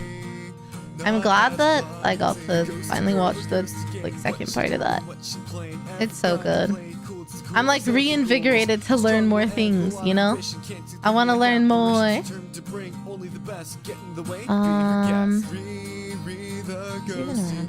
Can we raid? It's like so late. I have to go eat. I'm so hungry.